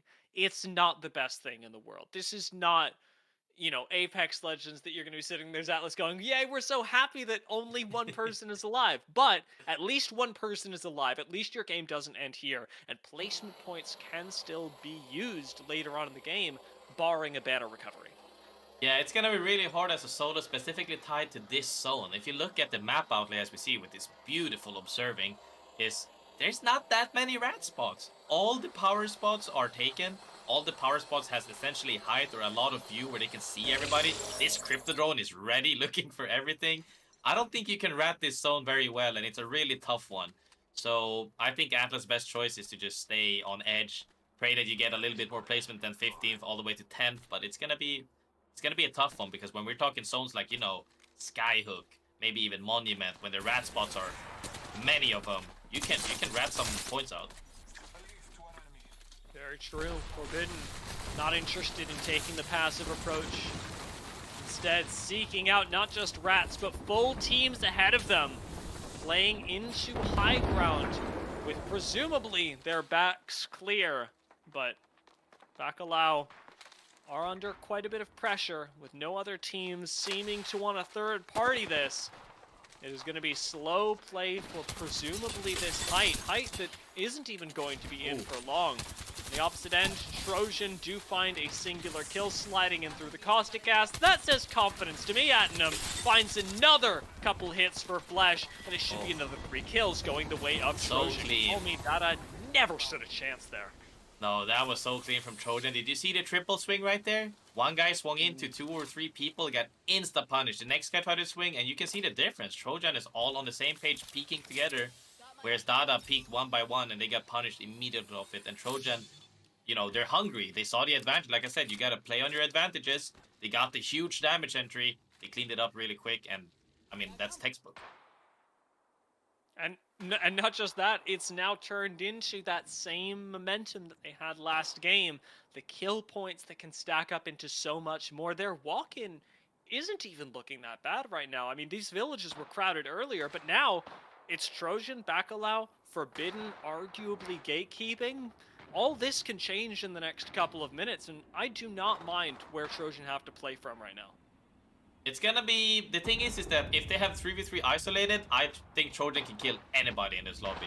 The main issue is, look at the teams that are lurking near them. NPC, I think I saw a little bit of Calm, and even the Atlas rat as well, Sometimes the small rats can turn the tide for, for the better or for the worse. If they get shot in the back by a rat, and Forbidden stays, at the end, gatekeeping as well, it could be a tough walk-in. It depends on how ready the teams that are nearby are. I'll tell you what's standing out to me here, and I know this is going to sound like a joke, and I promise that it isn't. The Bocek is actually providing a lot of value for Trojan right now, because as often as you see people pass up this weapon, the early chunk damage did push Bacalao all the way back, not wanting to risk their meds or their lives to the bow. It's given Trojan an isolated 3v3 up against Forbidden, and we were just talking about it, Graceful. In an isolated 3v3, Trojan should have the advantage over everyone. Yes, I agree. Trojan has been playing this amazingly so far, and the bow is actually a really good weapon. People sleep on it. The main issue is that, it doesn't have that many arrows, and when you have a fully equipped Peter on a map, let's just say, like Storm Point, picking the bow up over it is gonna be hard. It depends on how kitted you are, but if you're not kitted, you should pick that up every single day, because the bow, one body, one head, or just 3 arrows, you're doing so much damage that you almost immediately want to fight. Almost like a Kraber, I would say, if you hit a headshot. Oh my god, there's so many ordinances being thrown at Forbidden right now. Somehow they escape with very little damage, but in a way, that all of this has already happened. Oh. No matter what, the slide in above them by Trojan gives them control of the high ground, and this rain in of projectiles has put Trojan where they wanted to be, but now in the face of another squad. Team Bacalao have just gone down. Calm took them out. Forbidden still evaluating their options with a minute left. Do they actually try and contest this train track? Do they create a sandwich? Yes, I believe they should take this sandwich fight immediately. The only thing is that they're getting shot by somebody else. I believe that could have been NPC lurking on the edge. Yeah, right there, you see them. They don't want to pinch because they're gonna get pinched again. That's a that's not a good fight in a ton if they also get pinched. But look at them. They're trying to rotate on the opposite side to see if they can maybe make something happen. We'll have to see. Huge fight on icicles though. Yeah, we've had so much to say about this village, the train tracks, that McDonald's Internet have had so much time to walk up on their own without us really even knowing that there was going to be a fight over here. Calm, however, very aware and very prepared to take the fight. The Rap gets immediately punished, and Calm were all over that engagement, taking another successful 3v3. That is 3v3s that they've taken. That's 9 points that Calm have accumulated in this game alone. That's what I said, the momentum from winning that contest, you know, the morale gets boosted, you know. They're slow and then they go, hey, we're slow on zone, it doesn't matter, we can win any 3v3. Speaking of 3v3s right now, Forbidden got into a fight against Trojan, I believe, again. Making it into an isolated 3v3 here on the left side, and Trojan actually ends up losing against Forbidden. That's another huge win for Forbidden, once again, taking out 2 teams above them on the leaderboard. They're now looking to catch up. And you knew the risks of this, Graceful. Moments ago, you were talking about how Forbidden did have to be careful because were they to push up, they were likely to get sandwiched in by the team that was coming up behind them, by NPC, who had taken the slow route into the zone. Now they hold the train tracks ahead of Forbidden, and as a duo, Forbidden are unable to get the res, unable to get Jord back into the fight, and without a Bloodhound, they have no information and now no space to play. Yeah, they're in a, like, honestly, the fact that they didn't get full wipe there is already a blessing. Playing this out as a duo isn't nearly as bad, depending on if the team inside of Tunnel tries to hold them out. But we'll see if they can manage it up, because if you look outside and towards survey camp, it's a mess. So many teams just out in the open. Rampart walls do not do you a lot of favors here, I gotta be honest. And I am a Rampart believer, but I am also a Pot believer after what we have seen so many times in today's games. Yes, it's only been 3, but Pot can take 3v3s and they can do it all day. Still got an EMP for Prestis and may try and use it defensively. Instead, blocks a couple of bullets and gets the heck out of dodge, climbing back up to join his now 2 fallen teammates. Pot won their fight, but the subsequent third party has done them in, leaving them as just a solo. So this is the thing, you said they can take 3v3s, but can they take 3v9s, 3v12s? I don't think so, nobody can. When you're taking these fights though, you have to be mindful. If you're not insta-clearing it, you're gonna get third partied, fourth partied, fifth partied. I don't even see how many teams went down here. It's just too many teams on the congested side, and that's the risk of taking a fight that's not isolated in a crowded area. Let me real quick touch on this. Take a look at your map. On the south side, Forbidden are alive as a duo. Where did NPC go, you might ask? Forbidden killed them as a duo. Well, they may not make the top couple of squads, making the top 6, dang, top 5, and as a duo, wiping out a 3-person team, that's big. And they may get even more. Ghost has gone down, but this zone is so punishing for all of the other teams that have to make their way, and SPS get taken out by the missile swarm. You know what? Forbidden coming in, making a top 3 out of this scenario is huge. Not only is it huge that they got top 3 and a bunch of kills, they got kills on the teams above them on the leaderboard, and that's what really matters for them to try to get the win. We've been talking about Pot, but you saw Pot got punished. Maybe other teams, and even Forbidden is still alive. A solo is alive. What can happen here? Who knows? The other teams are about to fight. If this happens, what a huge game. OR9 have made it into a good spot once again. This time they've made it into the top 3, but they're getting swung. Calm know that to control the top of these train tracks means everything. Mayborn goes low, and OR9 are relegated to the low ground once again. It's still tough to push. They've still got the chance to defend, and They somehow get the Forbidden reset. are still Oh, alive. no. Now he gets re-knocked by Stone! Oh no! This is tragic. It's giving Calm so much time to push up on OR9. If Forbidden were to get into this game truly, if they were to get this reset, they could mess up Calm. They could give OR9 the opening that they desperately need, because OR9 are set on blue shields, and Calm, they've got triple red. Yeah, Calm having this huge glow up from the last games as well is that they won the contest twice now. They're feeling confident. They're mopping everyone. They are so geared, and it ends up being against Forbidden as a duo. I think this is in Comp's hands. Yeah, it certainly should be. They've shown us demonstrably that they can take 3v3s, and when it comes to 3v2s, well, Forbidden have been very scary. Oh? Surely they don't win this. Daishin does fall low, but just on the exit, Jans is ready to clean up. Calm do take the win and take fight after fight after fight to get there. Yeah, I think seeing Comps, having the contest, having taken the 3v3, another one, and another one. And at the end, they're still, even despite knowing that there's a duo behind them, they're still not afraid to take the fight there on OR9. They close that out, they win the easy 3v2, and they're gonna be climbing a lot from this game. This was from all three teams that made it into the end zone. Individually, I was like, wow, wow, wow, for very different reasons. Forbidden, their duo play, their patience in taking out NPC on the route in. NPC who dominated last week, by the way. That was amazing. To see OR9 make it into the top couple of squads. When they got ratted on in Game 1, they got full sent from a terrible position in Game 2. And in Game 3 to make it into the top 3, knowing that they're here today to represent their friend who has recently passed away. It means a lot to them, certainly, and it's demonstrating good play. And then Calm. And we've said so much about Calm. So much, in fact. Let's just take a look at the standings and let the standings talk for us. Zay. Looking at this, yeah. Hot didn't climb that much. Trojan still at the top. Forbidden climbed really far. Do you see this? They climbed so far. Calm climbed up, and now it's looking, like I said in the beginning, I saw a few teams that I had my eyes on. I figured it would be top heavy, and oh boy, is it top heavy after the first 3 games. We're gonna have to see if other teams I would even say under 20-point markers, so after 6 plays. For Stormpoint, they gotta start turning on the engine. They very much do. Funnily enough, Forbidden have treated this standings leaderboard almost like a hit list, just crossing off teams that are above them. So Trojan and Pot, they gotta look out as we transition into Stormpoint. We are gonna take a quick break before then, but we'll see you in a couple minutes. Grab some water, get ready, because Stormpoint's coming at you right after this.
Welcome back, everyone, to the ALGS Challenger Circuit number 2 here in EMEA. We finished our first 3 games, so the first half of the day, and Graceful, we are about to jump into our second half, and that means we're changing maps.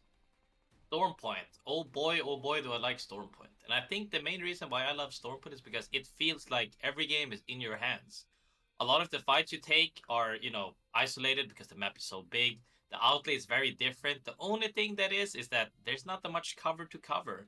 And as we have seen, a lot of teams have been struggling a little bit with macro on the lower end of the leaderboard. I truly hope that they change things up because if you're lacking on macro on Stormpoint, you're getting shot at by 10 teams in the open with no cover. Yeah, and it is, I think, mitigated somewhat by the fact that a lot of teams are running Bangalore, and so you can survive for a little while longer, but this core concept of finding a safe place to play that has evaded a lot of teams on one of our safest maps should be exacerbated by the next one. I do wonder, though, Graceful, I mean, thinking about things like Bangalore, we saw some fuse earlier on in the day when we were on World's Edge. What sorts of legend picks do you expect to see much more of to mitigate the difficulties that Stormpoint can present? So I can see a lot of Valk coming out because people feel. I think Valk is still a comfort pick for a lot of people, a lot of teams. So Valk is essentially a band-aid fix for macro. So if you're already struggling with macro, Valk makes that a lot easier. And when you're playing stuff like, I think Bloodhound and Bang is still staple because of how strong they are in actual fighting. Fuse, you won't get seen on this. You won't see played on this map. But when we're talking about some teams who are innovative, I can't remember which team it was, but they were playing Rev. We could see potential picks that we're not used to on this map that are, away from Bloodhound and Bang. And I hope that as long as they are cohesive, I don't care what you play, just be on the same page. And I think you can crack any match. Yeah, it's been really interesting seeing the Rev pick pulled out. It was by Atlas earlier on in the day that we're making good use of it. And while it started strong, we saw it fall off in the next couple of maps, perhaps due to longer rotations, perhaps just due to a lack of autonomy in their own fighting. When you are playing something like Rev that has so much reset capability in an isolated 3v3, so strong. We all know it. If you played Apex Legends recently, you know Rev is strong. But when third parties enter the equation, when more teams are around, suddenly 75 HP doesn't really mean that much. Yeah, when we're talking ISO 3v3s with Rev and you get the reset on a down, he is so overwhelming. And now we talk about combos like Conduit, it's even worse, which is what we see in ranked, right? But when we're talking in competitive, right here in CC, now we're talking about 3Ps. We're talking about closing fights fast. You don't have the same leeway as you do in ranked.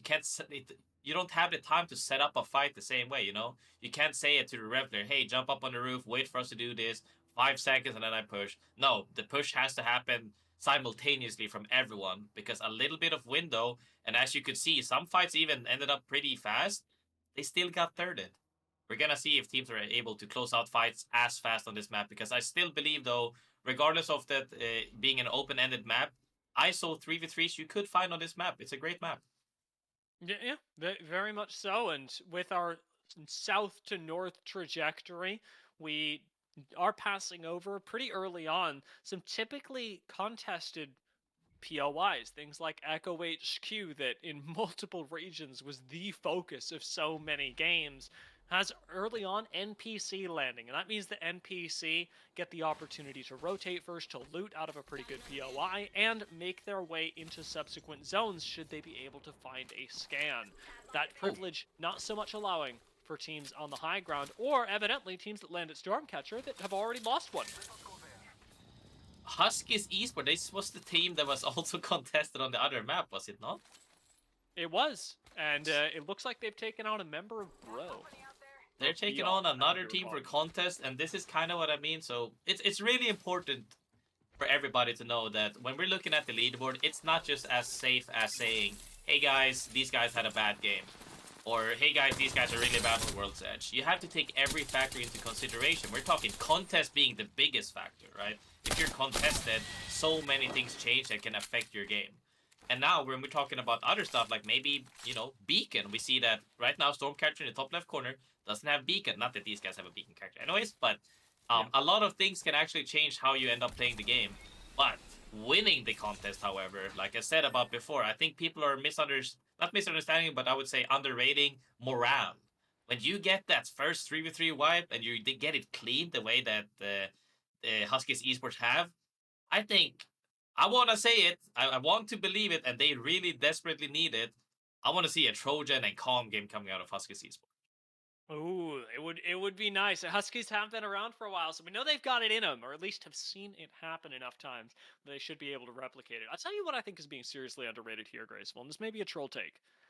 I think at Challenger Circuit, supports are being so hugely underrated. Like in Pro League, I get it. Maybe somebody kills you, and they're likely to get those finishes. They're likely to chase you down, whatever it is. In Challenger Circuit, you actually can get away as a solo pretty often. And while it's difficult to get to a crafter, while it's tough to get everybody back into the game, the power of a support just seems like something, at least at face value, that a lot of teams would benefit from. 100%. And I mean, okay, so let's be completely honest about this myth a little bit. In Pro League, mainly Lifeline has come up a little bit in some regions, right? Yeah. EU included, and that's mainly because of the crate weapon. She does add as well the benefit of having the support utility, but that's mainly it in Pro League. But I 100% agree with you. In other lobbies, and I would even say in ranked, I always play support in ranked because that's just how chaotic it is. And I think in CC, 1,000,000% sure supports could benefit a lot of teams because hey, at least we killed a team, we got 30, but one of us got away, and that's a full reset for us, and their game still lives on. And I think when you come to CC a little bit away from Pro League, is that there's more leeway for room for mistakes, more time for resets. It's not as punishing, and I think support just greatly benefits that. Yeah, very much would like to see that picked up. A lot of teams have foregone that, at least in our first round on Storm Point. And a big part of this is just not so much disliking supports, but wanting things like Bang Bloodhound and the chance to have a Valk. There are trade-offs to everything, Yeah. but something that I think a lot of teams, and clearly we agree, can consider for their future games. Calm reconsidering their own approach into the ring, as they did get chunked out, and it does seem like their initial disengage, while still difficult, should be one that gets them out at least alive. For OR9, that was looking a lot less likely, even as they take the gravity cannon and lose so much Oh, they're HP getting for it. chased. They're getting followed. OR9 are in big trouble. And Ghost is lurking nearby as well. They know that OR9 is a duo. Another team landed top barometer. I think, it's actually Kosov Team Data not to chase them, and we'll see if OR9 can maybe, standing on their heels right now, try to regain their balance in this game if they can. But yeah, I think that when we're talking about team compositions, like, hey, look at this. Bloodhound, Bang, and Rev. Atlas still playing the Rev, which is really good for fighting. They also have an armor advantage. I believe this is Calm, right? It certainly should be. Calm was the last team that we saw in this area. Oh no, and it was It was Rejuvenated. rejuvenated. Calm managed to get out, and they jumped on Rejuvenated. That was fine, but the main reason, like I said about team comps, is that, as you can tell, a lot of these teams that are strong at fighting aren't playing a beacon character. But they are, however, playing a UAV character, which a lot of, I think, once again, underrated. UAV is really underrated, is that even if you don't have beacon, you wait for zone 1 closing, or even if you grab a beacon on a good timing base, you can see where the zone is ending based on where everybody else is playing. But the most important part is you can see which fights are ISO'd for these fighting teams on edge that are looking to hunt points down one after another. Yeah, you get the sense, for example, that Rejuvenated was alone, and I do have to say, it does feel, to me, kind of funny, I'm sure to them kind of bad, that Calm and Rejuvenated have been at each other's throats all of today, and the one time that Calm escapes Atlas, Rejuvenated get taken down by Atlas. It just... it's just poetic the way that the two teams were rotating together, and unfortunately Rejuvenated once again do get the short end of the stick, do come out with this 0-point game. So Calm, I'm sure, especially after last game and the course of events in this one, feeling really good about their turn of the contest into first map on Storm Point, continuing to pull ahead of the competition, as it were. First zone is finally revealed to us as we are going over towards a millage for the first round. Team Listen already set up. Yeah, so this is what we like to call a bean ending. It looks a little bit funny, but that rock in the middle, right next to Team Listen on the right side, is what we call bean. So this is what we call a bean ending around Godrock and the bridge. It's gonna pull a little bit more to the west, I believe, towards the bridge where McDonald's internet is playing. Even it's a very common one, and yeah, some teams' fates are intertwined, and it seemed like Comms and Rejuvenated's was. And I feel like that's always the case. There's always something bringing teams that are contesting back to one another to where they always meet on the opposite map as well. But I think that sometimes, whether that's just having close POI, sometimes actually, like we saw Huskies Esports, I don't know if they were contested by the same team on both maps, but that does happen actually. That's a strat that a lot of teams do is that, let's just say I'm contesting you on World's Edge, Dia, and then for like I want you to leave World's Edge, well, to be a little bit more oppressive towards you, I would contest you on Stormpoint as well until you leave. Which is it's a very common strat to make it, more annoying for the teams essentially because are you willing to throw away a tournament? This is a tournament. This is not scrim. So like, are you willing to throw away a tournament to let us have a POI? And it just comes down to stubbornness, also patience, and some of these fights have been going on for, I'm not even lying when I say months. Teams have sometimes been contesting for months. Yeah, and let's add to that the fact that you're fighting not just in a single tournament, but for a Pro League spot, and for other teams, I think, to respect you at Pro League. It so often happens. I mean, pro players do have an idea of what talent is coming up from Challenger Circuit. If you're a team that's dominated Challenger Circuit, it's won your contest, they're that much more likely to respect you. Atlas, perhaps a bit different. They're not respecting a whole lot of people, but that's because they got Revenant and they want to fight. They've already got a scan, a knock, and suffice it to say that a few more KP are coming Atlas's way. Yeah, Atlas looking really strong. This peak I'm a little bit iffy about. I think that you should just play safe, make sure you don't throw it down, but I respect it. You're feeling it. You guys, this is your second team wipe so far in this game. You guys are looking to make on a big game, and I think honestly, if this is if your morale is high, I would rather you do stupid swings rather than never make a peak because you're scared. And Black Venom on the Rev, I think, is looking really good. Especially when you're Rev, just we can't be that mad. Like you said, is it optimal play? Perhaps not. It's understandable.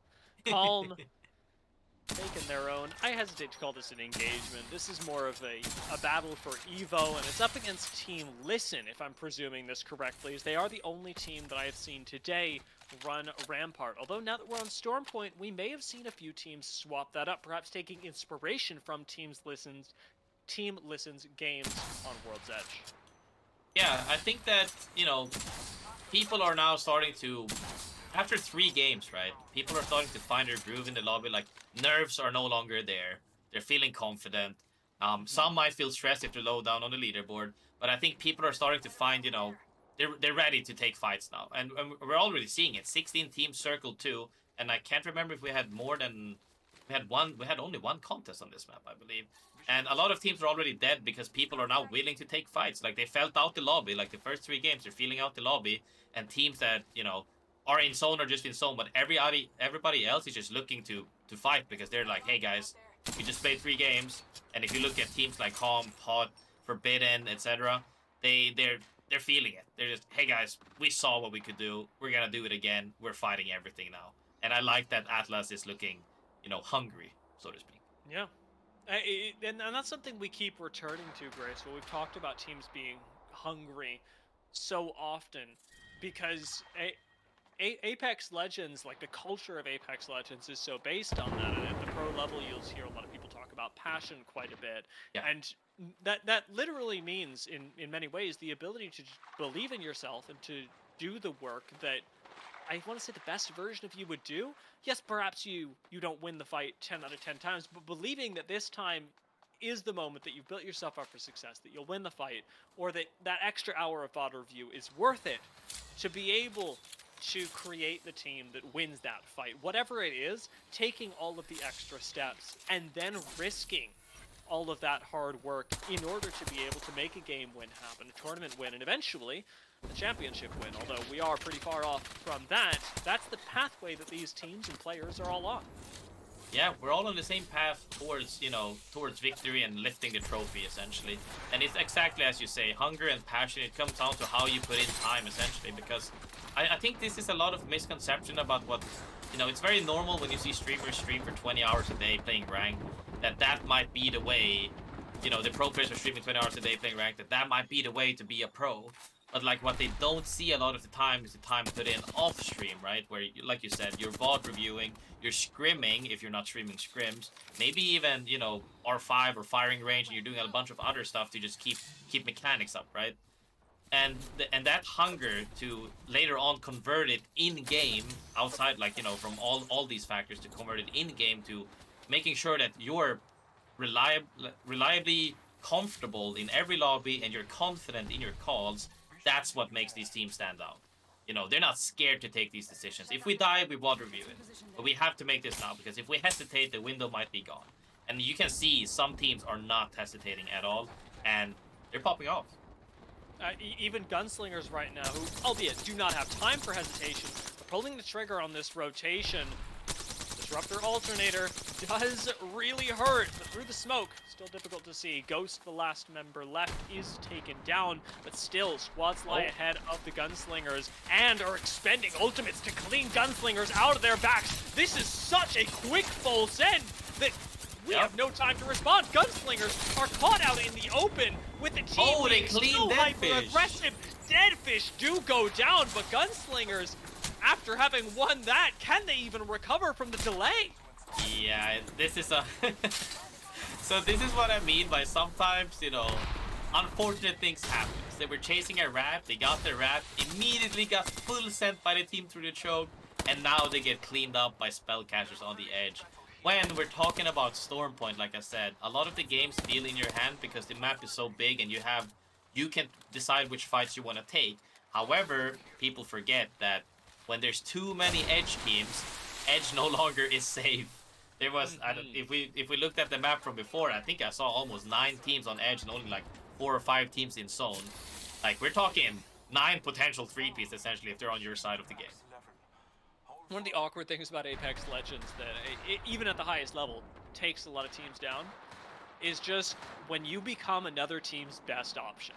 Not the one that wins them the game, but their best option. And we definitely saw that with Gunslingers there. Yep. Perhaps Deathfish didn't want to fight that, but it was the thing that made the most sense of all the moves they had available. And even now, Pot are doing a very similar thing, laying down evac towers. You might not want to evac into the next zone. It's risky to evac. You can get shot off the tower can get destroyed. So many things can go wrong. Oh, it but did. It's their best choice, and they've managed to, at least 2 of them, pull it off to land directly underneath Trojan. Trojan know there's only 2 jump trails there. Yeah, they're gonna make a play on them as well. That's really good. You see, they're staying proactive, right? They're looking to punish people coming in. After they shot down the balloon, only a duo coming in. They're looking to punish this, and they are almost closed it out, but not yet. They're still alive, but they don't want to full commit. As you can see, he went back up on God Rock, is what we call this one. They're not giving up their space for that play, but they're trying, and I like it a lot because you have to look into your options and try every bit of the thing you can get. You can't get any bit of advantage. Trojan certainly did that and did not overextend. Pot Another team? being sending on rather. The team underneath Godrock, Team Listen will be taken out. Forbidden Gaming are still playing in this corner, just avoiding all possible engagements. Bacalao walk up with the only catalyst in the lobby and wall off their own 3v3. They're playing on the low ground on the other end of this, and Sens actually should be able to set up a good rotation for the team. We know that Trojan are still up on high ground, but with a Sky Nade following up the evac tower, now you're efficiently contested for it. Bacalao have the higher high ground. Trojan are about to be wiped out. Yeah, Bacalao taking that fight with the ISO fight due to the wall. After that, they're not hesitating. They just put down an evac and saying, hey guys, we're fighting for a god spot right now. And they come up on a great timing because when they came up, Trojan was already triple cracked. And they get the wipe on that. Now decided, let's just see here. They stayed up on the rock. Atlas is running underneath them. And yeah, barely any teams in zone. Everybody's playing, you know, holding each other out essentially. Looking to leap, frog leap is what we call it, when you just try to, like, you're not really trying to get a god spot in the zone, but you're trying to get past the team that's holding you so that you can hold them out. And as we can see, 3 teams are just holding out the other teams essentially. And I think that's a rat this one. Is that a rat? It looks like it. Forbidden should be down to just a solo based on what we're seeing right now. I do wonder who actually takes it upon themselves to go clean up. Will Bacalao drop down from the high ground? Will Pot try and wrap around on the low ground?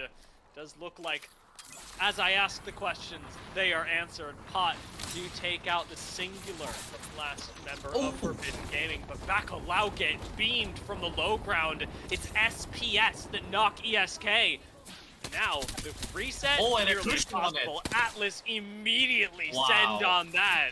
This is a great team wipe for Atlas, and as long as they don't get beamed from the low ground as well, it should be a nice walk-in for them. Yeah, they got that surprise beam on the guy over peeking the rock, and you get punished. And now they're still sending it. Now one guy's holding high. That's good. Okay, yeah. So they're holding the god spot essentially. They like from this spot you win the game for free 9 out of 10 times when you have a bang, and they do have a bang. So it all comes down to once again discipline. They have been hungry this whole game, and I can tell you they're still hungry. They're not giving up. But can they close out the final fight? We'll see.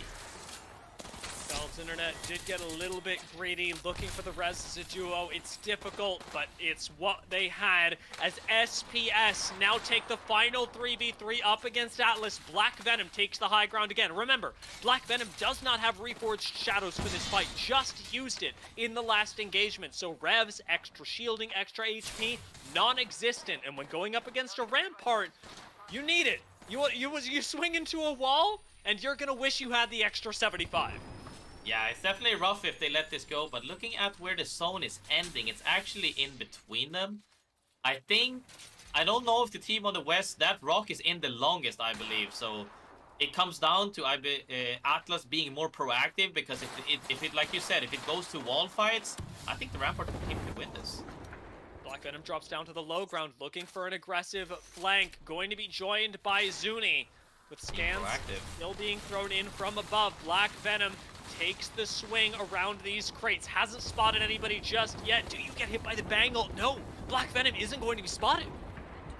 I think that them being proactive is exactly what I said though. However, they need to actually get close range where they can actually make fights happen, because if they're just shooting at walls, this Rampart is really strong. Look at this. She has Sheila out. She has walls out. They're just ready. They're not letting them take an inch more than that rock. So good at covering angles as well. The real power of Sheila on display as it makes short work of Revenant's shield through the sky. Cleans up so much of the Bloodhound as well, but Mirage goes down. And unfortunately, despite all the damage, you cannot stand in the face of Atlas and expect to live. If anything, this game has taught me that. Atlas coming out on top, honestly, with that morale they had when they took wipe after wipe, when they managed to beam and then get God Rock, they were feeling themselves, and you could see it in their gameplay. Regardless of the Sheila, regardless of the walls, he jumped in. He took the heat, his teammates make the damage of that, and they play so well together. Once again, team cohesiveness, being on the same page, swinging together. That fight looked kind of easy when they did get close range, though. It really did, and a big part of this, I know that there was a whole fight happening that had nothing to do with Sheila, but everyone took turns tanking the Rampart, being like, I'm going to be the focus. Now I'm going to be the focus, and dipping in and out of aggression. And while all that was happening, taking space, something that Atlas did really well through the course of this game, not just in the end fight, but was play in the wide open and punish teams that dared to stay immobile, to put themselves into a corner. Let's take a look at what it meant to them in the standings, however, as Atlas were not among the top couple of squads going into this game, but coming out of it, they're now top 4. Top 4 from that game is once again huge. All the top heavy teams have now, as you can see, the top heaviness is bleeding down a little bit now. It goes from 35, 28, 28, 25, 24. I would say almost, it's a little bit rough for the, I would say probably 6th and down, but they could make it happen. 2 more games on Stormpoint we have coming up.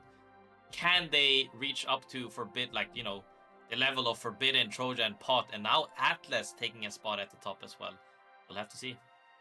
Yeah, very few games left. Atlas and Calm have both demonstrated an incredible ability to bounce back and get into those top few teams. But at the end of the day, only one team actually secures their spot in the Pro League qualifier. With 2 games left, we're going to take a break and then come back for Game 5 to find out.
2 games left, Graceful. Time is ticking. I'm going to introduce you, I think I've already said it today, but to my favorite word, penultimate, because as when we get to game 5, I always say that it is the penultimate or second to last game.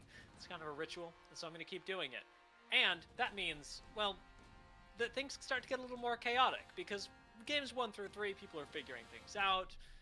Games 3, 4, we get some really good performances, but we switch maps. In games 5 and 6, start to see a little bit of desperation from teams that haven't quite made up the points they want to today.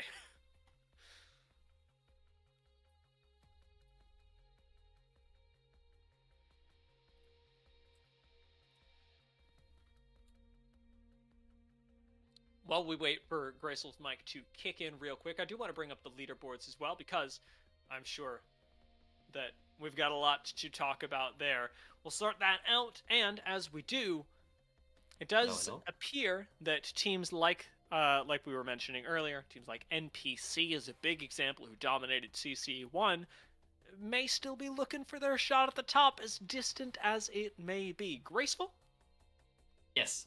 Sorry about Nailed that. it. That's all. No, me. you're I'm good. here. No, I would say that yes, teams that are on the lower end, I would say let's just say bottom 10. I think it's a lot easier than pinpointing exactly where it is. Yep. Teams at the top want to play the same way. What they've been doing is working, but are they ready for the bottom 10? Teams that are now in desperation mode, like you said, they can no longer win unless they drop nukes. They have to make plays like Trojan and Calm and Atlas and Pot and all these teams have done in games where they got, almost 20 points plus games. And to do that, they need to take risks. And a lot of the time, those risks are sometimes based on, like you said, desperation, aren't really made with. It's a clouded judgments, I would say. And sometimes you're not picking the right fight. Sometimes you're taking more risky fights. Sometimes you're just taking fights because, hey guys, we need points. And are people ready for that? We'll have to see. So Graceful, I actually this is a good time to use your experience as a pro player, because I would love to know, especially as you get into games 5 and 6. We talk about taking risks, and Apex is so much about taking risks to win the game, to win a fight, whatever it may be. How do you, especially when approaching the latter half of a game, or how can teams approach while still taking risks, making sure that they're not frivolous ones? So there's several ways you could go on about this, and one of them being macro. So you can actually change your play style completely to fight this. If you're a zone team and you're right now on, let's just say, rejuvenated spot with 4 points, even if you win the last 2 games, you're probably not gonna reach first place, right? So one of the things they could do is they could swap playstyle and start playing edge more to once again get these points through isolated fights, right? Another way teams can do this is by comp swapping, so that, well, it kind of ties into the whole playstyle changes, that they might swap comps now as well, which is desperation comps. Once again, you went from playing the crypto Valk Watson zone style to playing Blood on Bang Rev, right? So that you're more confident in, hey, we just gotta drop nukes now. There's nothing else we can do. And when you get here, it is it is you're in a tough spot, so to speak. You're definitely in a tough spot, but I think that if you can prevail, and as we've seen, some teams, they came from contest, dying of contest, to dropping huge games. Anybody in this lobby has the potential to drop a nuke. And the benefit of being in the finals lobby already does come back to something we talked about at the start of the day, which is challenger circuit points. While they're not the focus of these games, they are something that increase the more placement points, the more placements in today's games you move up. And so if you're in 14th right now, making the jump to first doesn't have to be everything, because making the jump to 10th can mean quite a bit in your overall standings. And you are relying on being able to make it here again, on being able to attend another finals and qualify for the preseason quals in that way. But consistency, not just today, but over the course of multiple weeks, can be another pathway that teams that might not be having their best rounds today can lean on. I will learn on to this topic right after this big contest because I am all over the gameplay. Let's just see. They gave up height, they contested, and Calm once again contested. These has to be the same teams that are contesting, right? Yeah. Now that we're getting to see it really early on, yeah, rejuvenated. This is exactly the same thing. Same team. That strat that you were talking about of saying, well, if you want to fight me here, you're going to fight me there, is absolutely taking place. But Rejuvenated seemed to be on the better end of it, or were, up until Rome got taken down, and Topra just jumpstered everyone with the Mastiff. It comes down to a 1v2 with Calm quite low, but ultimately on top. Rejuvenated go down, and again, Topra. That Mastiff changed everything. It did a lot of work indeed, and I really like that. Did you see that once again? Two people playing together, one on the offside, all could cover each other's angles. They're playing really well together as a team. Cohesiveness is on top. So, adding on to this whole, wait, could you remind me again of the topic? Oh, yeah, we were talking about challenger circuit points and how they stack up over time. So the consistency in a tournament placement where you have several CCs, right? Currently, I'm in the same spot in Pro League where you're qualifying for LAN, right? Essentially, like you said, it's a qualifier full of qualifiers, and you're just going to the next qualifier, and this qualifying is qualifying us to this. CC is qualifying you to a finals lobby, essentially, and then from that finals lobby, you go into Pro League. So you don't really need to win. You just need to make sure you're in that lobby, and then you can still go into Pro League. So yeah, as you said, teams that already have won are still playing for that accumulative points so that they can guarantee themselves into the finals. These teams are looking to claw their way in that are on the bottom half of the leaderboard to get more points because they need to make sure that they at least get into the finals to where they can show off. You know, one of the really funny things, I've had so many thoughts now as you were saying that. Thinking about life as a series of qualifiers, which I don't think we have time to get into, but also thinking about the way that Matchpoint interacts with Apex Legends esports, because when consistency matters so much, and winning, being at the very top of the leaderboards, can almost come as a point of secondary importance, as another win condition, but not necessarily always the primary one. It's interesting to see how playstyles will shift based on that knowledge. Perhaps not playing for the win, but a few extra points, knowing that at least is guaranteed. Yeah, and even on LAN, we see this happen all the time. I've played several LANs in Apex, and when you essentially have different thought process throughout the game. Let's just say that. Sometimes you have, hey guys, we have Godspot, this is a free win, right? Sometimes you have, hey guys, we cannot win this game, we just need points on the board, so we're gonna ace this team, probably die with 3 points. And all of that is for the consistency, like you said. If you just climb one placement above, you get more prize money. You get, maybe that calls into finals. You don't necessarily need that big win, but you do want points overall. It's so funny to be talking about it and seeing it happen on the screen at the same time. Teams that are sending each other for these points exactly as we'd anticipated in the 5th game. Somehow OR9 do not get that last knock, but with blue shields ahead of them, and honestly nothing else to do, Bongo's gonna get chased down. Nez is the one actually making this happen. I do wonder how far exactly we're going to run after the double time Bangalore, but OR9 give it up sooner than later and group up again for their next rotation and likely their next 3rd or 4th party. as we said that before, speaking of support, imagine if that team had a support. That's a full reset. They got out. I think that though, as you like you said, teams are now looking to send each other a lot. This is Circle 1 and it's 17 teams alive with, you know, one contest at least.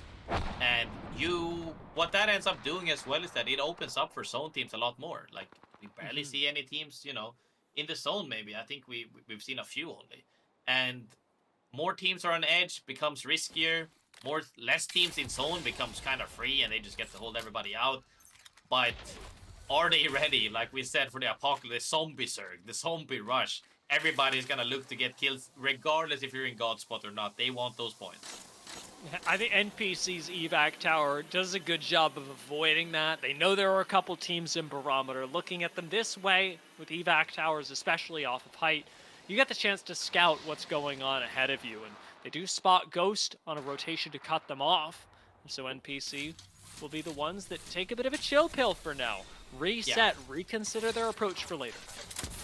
I think we did get to see the zone a little bit. Yeah, we can see a little bit on the minimap. I think people honestly just misread the zone. There was like 4 or 5 teams in Barometer. I believe 4 or 5 of those teams don't have Beacon because they're playing fighting builds, right? They're playing fighting comps there.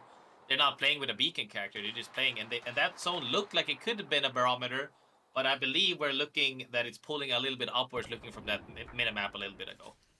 Yes, Ceto is looking really attractive right now. Yes. OR9 have already made it in there, and with a Watson as well, they should be staying here pretty nicely. I think that this could honestly maybe even pull into checkpoint. We'd have to see, because as much as we see the green as well, you see that the green covers the entirety of the mountain above it as well. I can't properly see, but this could go either way. It could be, you know, Spider Caves a little bit northeast of Ceto, or it could go, you know, into Ceto, or maybe even checkpoint. We'll have to see. And it pulls, around checkpoint again. This is good. So as we can see on the map, this is a little bit tricky for everybody out there as well. There's different ways of reading this zone. One of them is the most common one that has been, I would like to say it's maybe been a little bit changed, but maybe not really, is that when the zones are hugging, that's when it tends to pull into that side, when they're actually hugging. And sometimes they pull off. And in this case, you know, as we saw, 4 teams in Barometer thought that it was Barrow Zone. They're now rotating in, making that south side congested. It's gonna be a good fight coming up here on this hill, which is not fun to fight in, unless you're at the height. And we would have seen spellcasters just rotating out of Jurassic. Spellcaster's position on high ground from Jurassic can actually be one that you get a lot of kills from. While it is pretty high skill cap because you have to navigate other teams that could come in behind you and win a lot of subsequent fights, if you play it right, you can never even move into Ceto and still pick up several kills on teams that are too busy running past you. Yeah, it's definitely hard. It's one of those spots where, like, once again, you know, you have to close out fights fast, and you also have to look around you, have awareness of, hey, are we getting walked up on? Even if this zone is closing, you know, circle 2 closing, teams can still rotate in zone. There's a lot of things to think about, but on the opposite end, if you do manage to do all of this, the reward is really big. You get so many kills, so many points, so much gear that just snowballs you, like we've seen in the past few games, that some teams have been snowballing really big, coming in with red armors, great weapons, and they end up winning the game. Big shout out to our observer who moments ago has been listening to us the whole time and brought us the POV of a team that had a solo that was a Bangalore, but was also running a support and walking up to a crafter. Let's go! Call Me Data should be getting their whole team back into the game, and other teams should be envious of it, especially those going up against Trojan, or at least I thought. Boom! Just brains remix powers, and now Acoustic sat behind a rock in the middle of Stormpoint is not what you were going for at all. Yeah, this fight on the hill is really hard because I think, they were fighting Ghost, I believe, but they got thirded from across the map. That's one of another getting 4P'd by McDonald's. This fight on the hill is a risky one. It's really hard. Like, they feel good once this zone has closed, but right now they are spinning their heads. They're having their heads on a swivel, spinning around, praying that they don't get collapsed on. Valkult's available should McDonald's Internet want to pass over these squads and gamble on what they find ahead of them. Remix Powers and the rest of Trojan disengaged onto the low ground and are playing out of this small choke that leads into checkpoint right now. One that, again, pretty active as a position, although still risky since it's on low ground, and teams like McDonald's Internet and Ghost can't just look down on them. Ghost, take a look at the evac tower. Know there's a team over here. McDonald's Internet need a way to get past Ghost safely.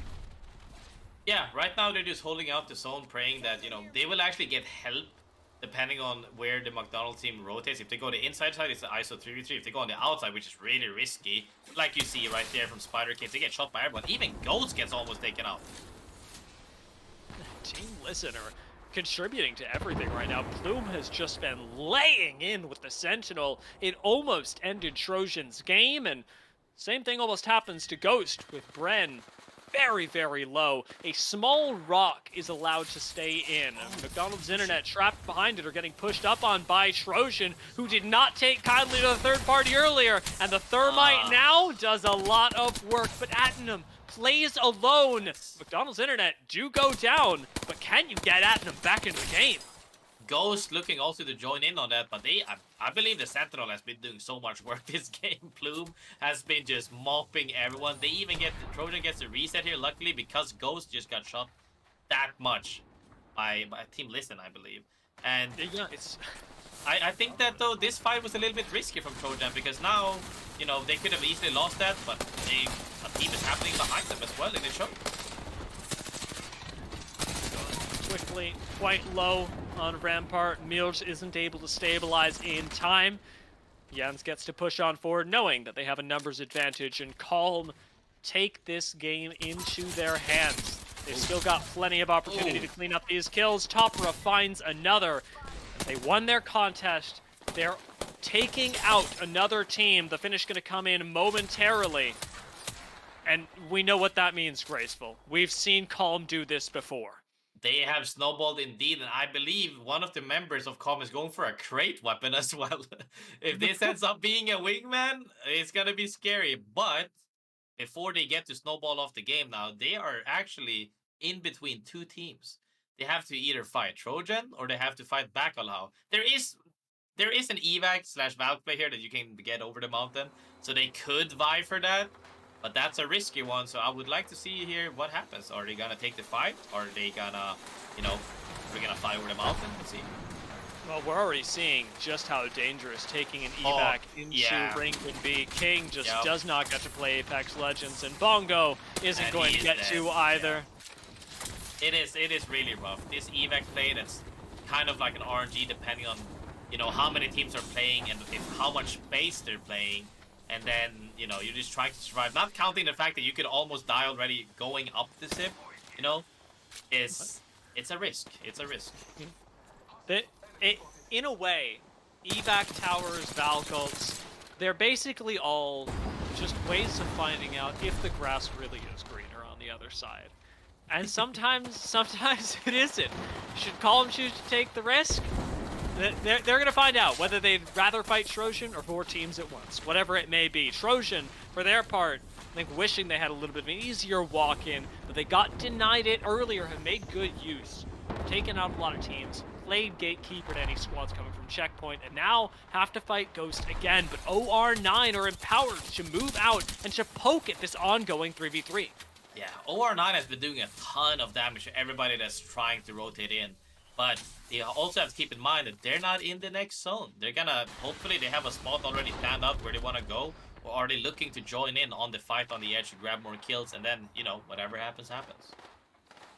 Team Listen up on high ground, another big contributor to this game, have really thrown a lot of damage in. And Bacalhau need to plan their exit. This is looking pretty doomed, if I'm honest. We know that Calm is on the other end of this small tunnel. And they're being gatekept by Atlas. Atlas, who run the open space with the Revenant composition. I don't like Bacalhau's look here. Now, fighting in this tunnel and getting held up is the worst case scenario because they don't, like, we're talking about the one team holding them, but we're not talking about the teams that are holding Atlas. Like, even if they win this fight, they have zone on them. And this next zone is not fun. This is not healable. Like, you're gonna get smoked. Like, you can't stay in zone for too long. You're gonna die, and that's counting the fact you're getting held out as well. It's a really rough spot. I think they had to send probably 30 seconds ago, not yet. It should have been way before. And Oh, they what get really out, matters though. here. What really matters here is that you don't go down. Will this evac tower even make it in time? Yeah, The they'll zone's make it, they'll make chunking it. through Esk's health, but around the balloon we go, and Right. Bacalao make it into zone just ahead of Atlas. Where is a safe place to land? Is the grass really greener here, Graceful? It might be, it might not be. We'll have to see what the team in square does. And as it sees, Trojan also got in on the opposite side of where the evac team just landed, and they got mobbed. Now it's their turn. Everybody that has a small resemblance of height, you know, even if it's just a small bridge a few meters above your head, are looking to put down damage. And Deadfish looking really good right now. Finishing one kill on Bacalao, they get into this small bit of safe space that they have, and Deadfish can play with this for a while. Oh, The next look at zone the still zone. converging on them. With a Caustic, a Bloodhound, and a Bangalore, Deadfish are in a great position.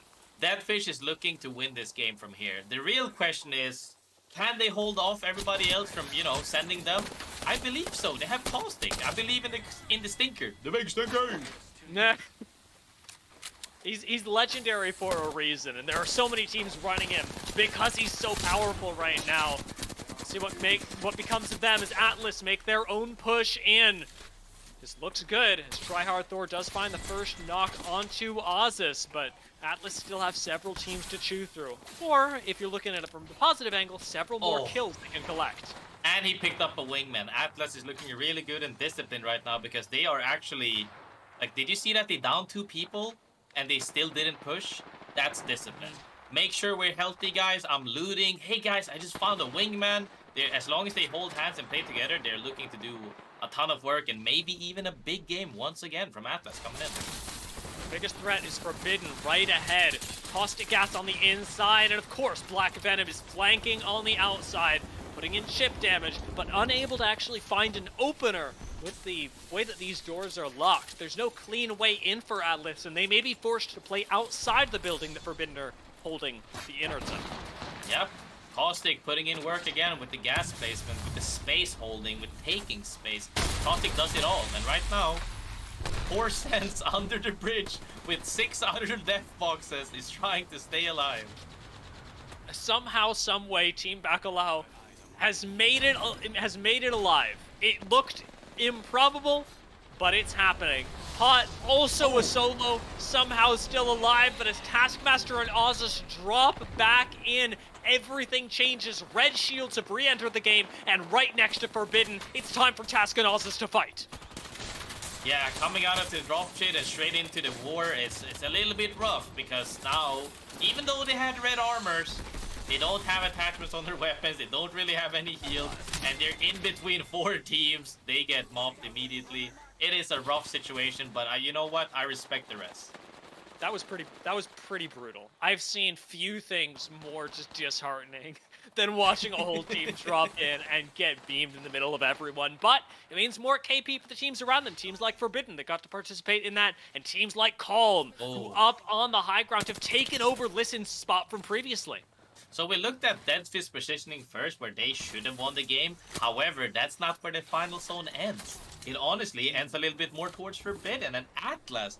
Atlas, who, by the way, has a wingman. If they get to hold that space, and with the help of Forbidden maybe holding the opposite side, because, you know, they don't want to get jumped in through the other door, right? Atlas could be looking in a really good spot right now. Forbidden, however, in between, let's see if they have the patience to try to push people out and, you know, not get sent, essentially, because all the other teams that are not them right now towards their side of the zone have to make a play.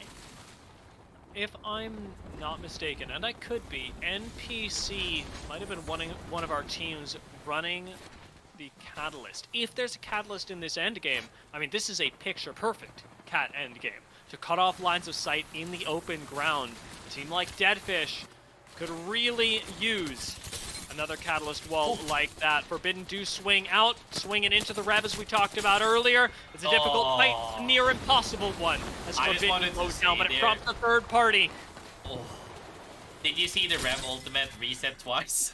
It feels good. Feels good to be Atlas right now. Feels better to be Calm, who went on to third party that fight. The high ground belonging to Taishin, as there are only 2 squads left, means that Dead Fish are really going to be living up to exactly that name. Dead in the water as Calm takes another game.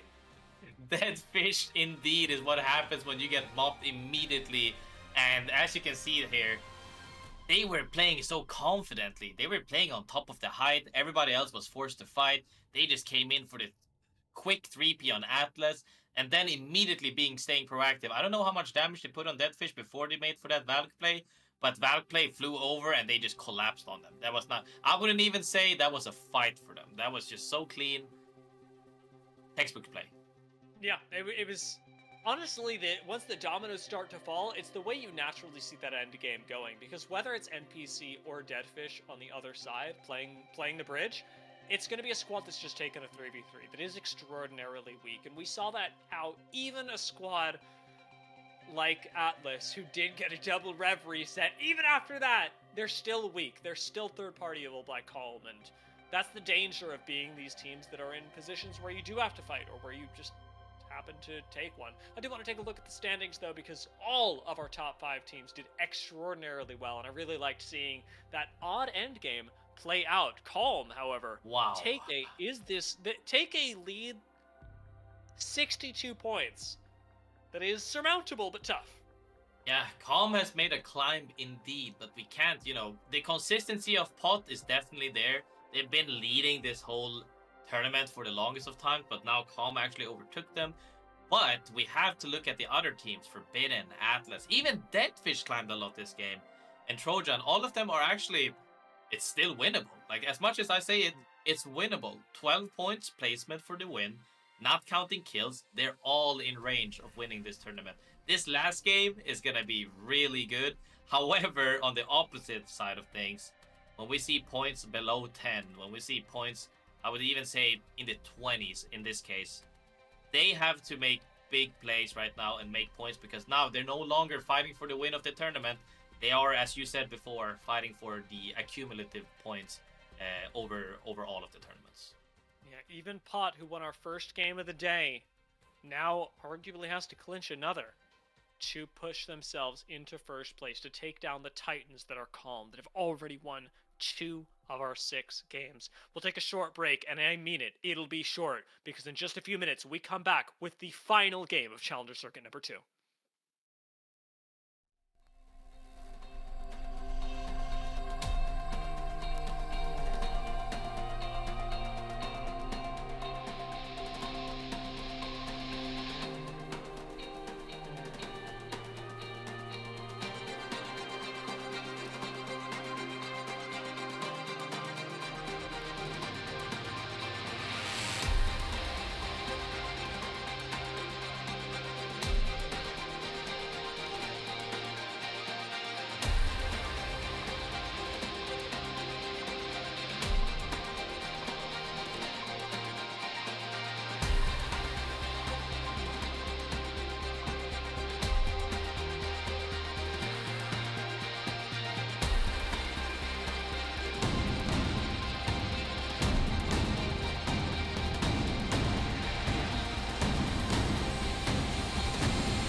It's time for the last game of the day. Game 6 on Stormpoint will seal these teams' fates, whether they have to play again through the following challenger circuits or whether they'll stamp their ticket to the Pro League qualifiers. We'll take a look at the leaderboards, see who's close, who's got a long way to go, because as we already saw in Game 5, things get chaotic when you know you've got a lot of points to make up.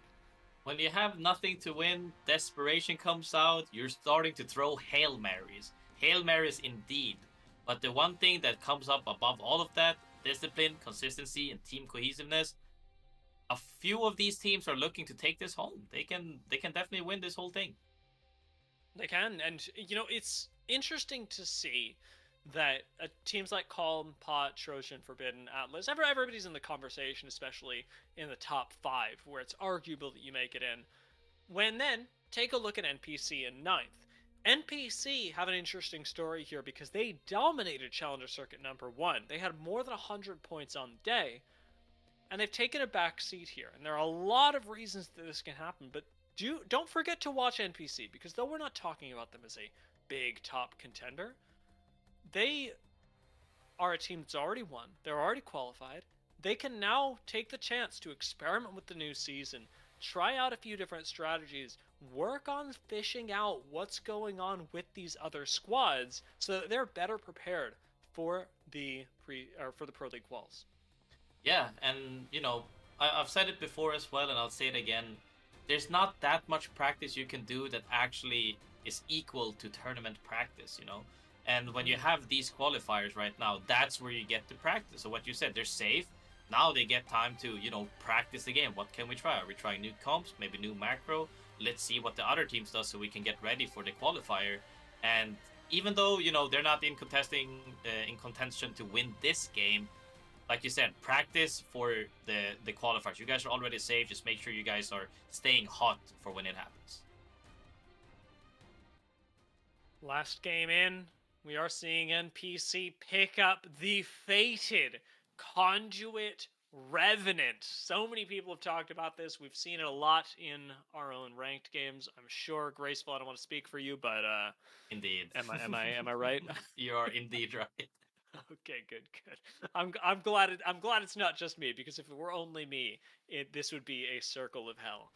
Conduit Rev, very scary, very oppressive to play against, and now something that we're playing with in game number 6. We'll see what it brings us. We'll see who ends up winning this game, but only time can tell as our final game of Challenger Circuit number 2 here in EMEA begins now. Oh, okay, and seeing off the rip here, Calm being contested still while being in contention to win the tournament, or deciding not to contest. And I don't know if that was because of their flight path. I believe they actually flew a bit worse, so they would have been late for the fight, or if they just don't want to take the risk. There's no reason to risk this win. We can win today, guys. Don't lose off 50-50. Let's just loot up and probably rotate early is what I'm guessing they're going to be doing. Yeah, both of those super reasonable choices, whether it be from like an early disadvantage to just not wanting to risk your game. Calm cannot afford to go down first because the difference between them and Pot is only 5 points. Exactly. And those are 5 points that we've seen Pot make more than in these games. Yes, more than that. And the thing is that, but on the flip side of things, when you look at, was it Huskies? No, Rejuvenated, sorry. Rejuvenated, they have nothing to lose. Do you think they really care at this point? If they lose a con, they will con you. and I think that Calm doesn't want to take that off chance that they do lose the contest, because it has been going both ways, although a little bit more favorable towards Calm. It has been going both ways, and that risk is not a risk worth taking. However, OR9 contesting once again. Yeah, this risk, and I'm putting that in air quotes from OR9, is a really good one. On the opposite end of this, it's honestly messy placement from Entity, being so far separated from the team that nobody else can back them up. It now puts OR9 in a 2 versus 3 situation, and one that they should be set up to win. Yes, this is honestly, like, I dropped here, when I played professionally for E6 as well. And this contest can be very messy. So normally what you do is, like, you go for height. You send 1 or 2 guys up on height for the view, and you can actually help everybody fighting on what we call the chicken feed. And I believe the Entity got caught off guard, and maybe Calamity here, or Calamitous, didn't have good weapons. Sometimes your RNG just messes up and you get P20 up there. You're not really gonna do much from up there. And yeah, he got caught out of position. And you know, sometimes that just happens. We've seen it occur. We didn't get to see this interaction as well. King with a quick disengage off the gravity cannon joins Bongo for the remainder of this fight. Will Horizon actually get in range of another attack? No, they will not, but it doesn't seem to affect their duo as King does finish off the kill, taking down Dagger. And everybody on Call Me Dada is going to get to group up once again with another kill likely going their way. This alternator chews through the gunslingers. Yeah, that initial beam was so hard, but however, Curry actually tried to, you know, make up for it around the corner there. He got a few sprays in before he went. That was a good effort. However, action, like we said about this game, happening all over the place. Calm getting engaged on, I believe this is Rejuvenate. And Certainly they are getting sent now. They are hungry. They're coming here for revenge. They're not coming here for anything else. However, Huskies Esports close enough to join in on this, and I believe that's going to be it for Rejuvenated. One person left on Calm, and I am sad to say this, that it's no longer in Calm's hand. However, it's out how for the lobbies ends up playing out for the other top teams, if they can catch up or not, because Calm goes out early on 18th place. It's an additional 2 points for Calm. I believe that Huskies ended up getting one of them, which puts them at 64 points overall. That is 7 points ahead of Pot. So, as the game goes on, keep your eyes on the kill feed. Keep your eyes on the squads remaining, because whether it be by placement points or by kills, Pot can quite easily take over the #1 spot. And right now, they are completely unchallenged up in Lightning Rod. Trojan take their own engagement over towards Down to Beast, and Eva already looted for them. And Trojan should be able to clean this up with the amount of pressure that they've already got. With the team trapped inside, a few nades tossed in there, and full information. There's no excuse to lose this. Yeah, this fight is gonna be a little bit stinky. There's a bunch of caustics in the fight, nades happening everywhere, scans happening, getting triple swung indoors, trades on both sides. I just hope that there's no more 3Ps. Oh, and there we go. The Eva came through clutch. Forbidden gets eliminated. And by the way, that's one of the top teams out as well. They can... Trojan also being one of the top teams are setting themselves up to actually close out this tournament. Can very easily take over the top spot. I love this swing by from NPC, but even with Rev, you're still going to be in trouble going up against 4 people. We said this at the start, but going through with a Revenant only means so much when you get third-partied. Really good in 3v3s, and after that, it's Jover. Yeah, when you get third-partied, nothing helps you if, you know, you get caught out of position, or in worst-case scenario, you're like, okay, I'm going to reset inside. Oh, there's a triple swing inside, I'm dead. You know, there's not much you can do in those scenarios. And I think, though, teams are looking, like we said, the lower-end teams are looking really eager to get more points. However, this is affecting some top teams as well, though. But we see that some teams are still not scared, Trojan being one of them. They're not scared to fight. They're like, oh, so what? We can lose this tournament if we just take a fight and we get 4th party. We're still fighting. We're still showing our teeth. And I think that some teams are feeling that.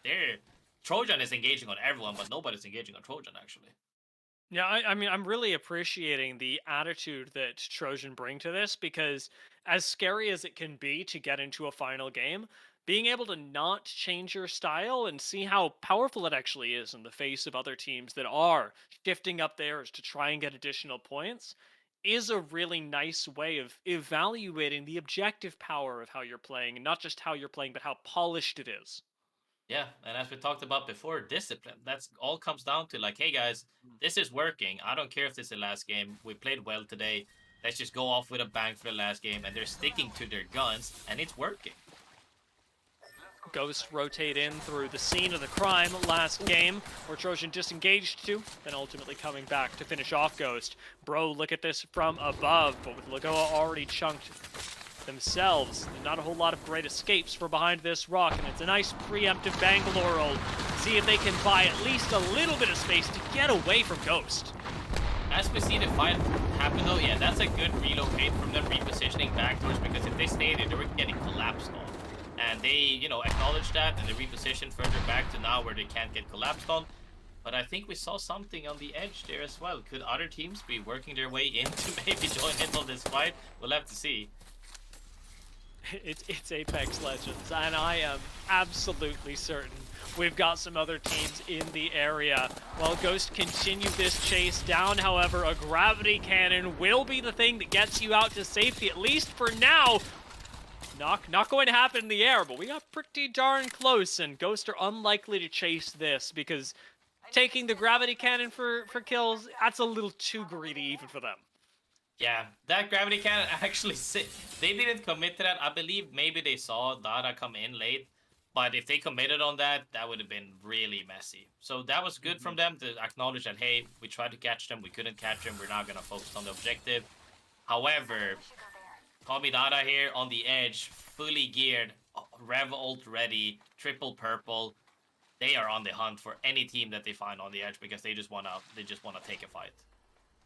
Call Me Dot is an interesting team as well because they've actually been playing really aggressively today, which is, I suppose, not entirely unusual,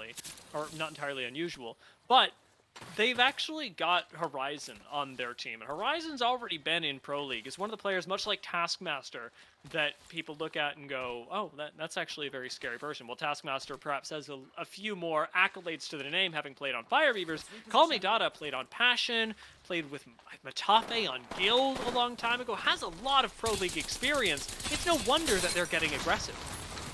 Yeah, I think that he's feeling confident that, you know, he knows he's better than some of the players in this lobby and he's just trying to pop off. And I think that playing aggressive is in his favor because I always say being proactive is always better than being reactive. If you're reactive, you're just going to be late by a few seconds, and in the high-level Apex, that can cost you a game. And even those few extra seconds, like, say, OR9's right now, that they're taking to have to react to the teams cutting them off, is forcing them to tank zone. As a result, teams like OR9 are bleeding meds in trying to catch up to the play. It's working for them for now, but with plenty of space to go until this next ring, how much more will you lose just to stay in the game? Yeah, it seems like they're bleeding dry as well. No more heals on that side. And this is one of the things that is really hard because, like, when you have macro planned, right, and it gets interrupted by, let's just say, you know, your 3-pings, like something that's not even accounted for. Normally, you're just like, hey, this zone, we go this way, right? And we grab these objectives and then we meet up here. And sometimes it's like, ooh, this was a 3P potential because we caught them off guard. That also eats up times from the macro. And I think that they didn't really account for it, seeing that they're all ringing, and I think one of them was completely out of ranges. It's gonna be a tough game for them coming in that late into the zone, not counting for that they could get held out.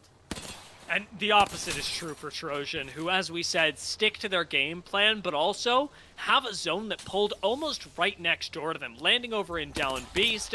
They've got incredible Evos on their shields already, everyone full purple, Attenum already red, and prepared with the Eva to take a fight. After a crack like that, you best believe they're sending it immediately. Mosin finds the first knock, but Trojan, they're going to pick up 3 very quick kills. You see the discipline? Wow. This is so well played from Trojan here. They should be in Pro League. With the way they're playing right now is that they're angling out a lot. Like, I see this a lot, you know, I try to break down team fights a lot. I see this a lot. They're angling down, huge opening frag grenades, which is, you know, it is what it is. But they're holding hands a little bit early here on the cannon. But he comes through. Antinum, however, oh. Speaking of, I think this was my first curse. This was my Everybody first curse, gets but one. we'll see. The Eva has arrived, and in the smokes, this should be good. Attenum can still do this. They will have to res at least one, though. But, God, Eva in zone, no less, should work for them. One more shot will do it. Attenum picks up the kill by the skin of their teeth. Trojan will survive. Remix might not even. Nope. That's a banner now. Yeah, he gets the banners and gets out, but I don't know if that was worth it. Was it worth chasing that after it? I was speaking about discipline, looking into this as they gets a down. One of them was low. They all decided to let him reset and not chase, right? However, One did chase too early, got punished. Second guy came in trying to save the first guy, got punished. At least Atinum came in with the clutch, and they still get this reset because they have been playing their plan of keeping that edge on their side, clearing out every team, and it actually worked. I'm actually surprised I'm they got that reset. My jaw is on the floor right now, Graceful. The fact that they get that, and let's not forget, with the changes that happened 2 seasons ago, they're coming back in with full armors. Yeah. They're coming back in with all of their weapons, perhaps not the attachments, but at least the ability to take a fight, not worry about having to dip back into the zone and pick up their loot from previously. There's even a ring console at Downed Beast that they can jump back into zone and make use of if they've got really any heals to work with. Yeah, I mean, ring console in this case, they're just praying at this point, and it's not that they're praying for like it's gonna end on top of them. It's just like their macro doesn't really change from Down Beast, right? There's only so much they can do. It's just walk forward with zone. And but on the opposite side, we saw Pot there. They've been working their way in from east side. I think they dropped Lightning Rod or something super far east. I think they had 0 kills since they were at the top. I think the nerfs are getting to them. However, Trojan, they just canned into zone with like 1 by 1 looking to fight. It's gonna be an interesting end game for sure because this is pulling towards Trojan and away from Pot. And it has certainly pushed Trojan up the leaderboards. Remember that they were top 3. And so moving up in positions, they only have 12 points that they need to actually overtake Calm, or rather where Calm started the day. It is going to be a bit more than that, but with the chills that Trojan have, a win on top of that could very well push them into the PLQ. Team Listen with Newcastle Vantage Maggie. This is not a drill, or rather, I suppose it could be. Has Team Listen challenging the meta, challenging other teams, and challenging my very understanding of what is going on. Yeah, this is gonna be a tough comp to fight against when you're fighting Bloodhound Bang. Like, I think this comp is really good if they did end up having the zone, because once you have a spot, you can lock it down, right? But when we're talking about like taking fights like Trojan is, and you have that comp, you're kind of lacking utility. You see this huge bangle denying space, you don't have that. You see that smoke right there, you don't have that. You see the scan on the wall like through everything, you don't have that. But if they play together enough around Newcastle Q, and potentially if they can slam a spot with his ult and then hold it down, magic could happen. You could pull off the Narwhal maneuver where you put down the Newcastle shield and you put the Maggie drill through it and you walk it at people. Yeah? Yeah. Could put, like, I mean, some scenarios could work. I'm sitting here crossing my fingers that we get to see it, because the composition is honestly so silly that we may as well get up to some shenanigans. I do appreciate that Atlas did try and hold this building down, typically a very strong place. In this zone, pretty bad. Everybody's got to get out of it immediately, and the rocks, the bunkers, are the only safe places that Atlas can really rely on the next couple of seconds.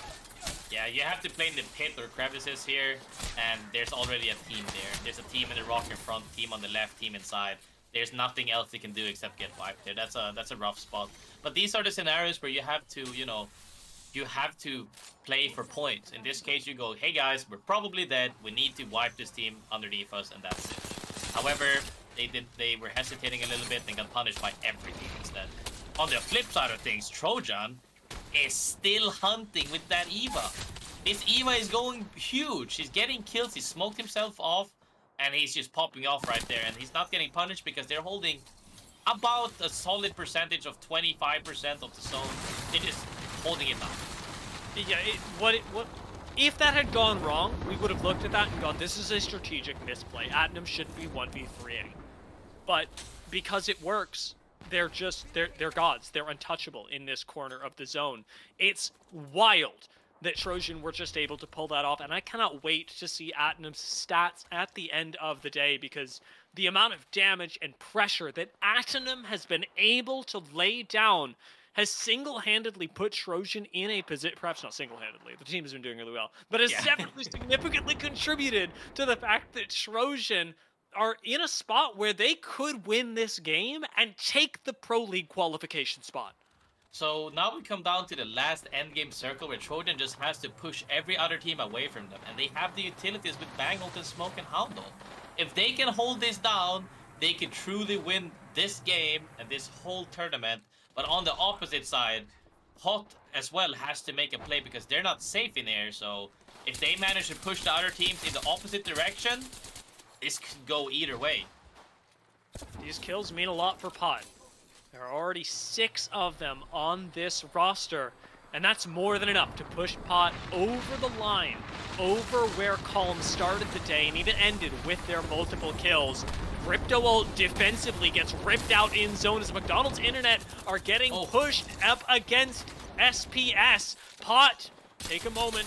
Resetting with a hammer points Mozambique. Restus does work. Has it been enough to keep Pot in the game? It is not. They get taken down and Trojan are immediately in on that third party. Deadfish are gone. Trojan can take this game, pushing themselves up to the top of the leaderboards, into the Pro League qualifiers, and Atnum is on top.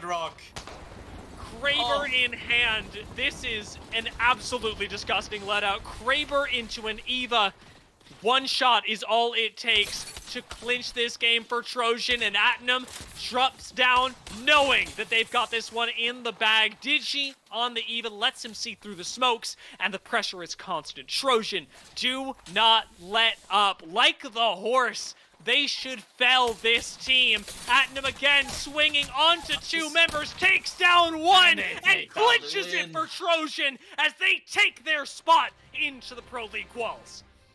Huge win from Trojan here. Non-stop proactivity from their side. From the start to the middle of the game to the finish of the game. They stayed proactive this whole time, not letting anybody play in their space. And if they did, they were sending them. I love all of that whole play.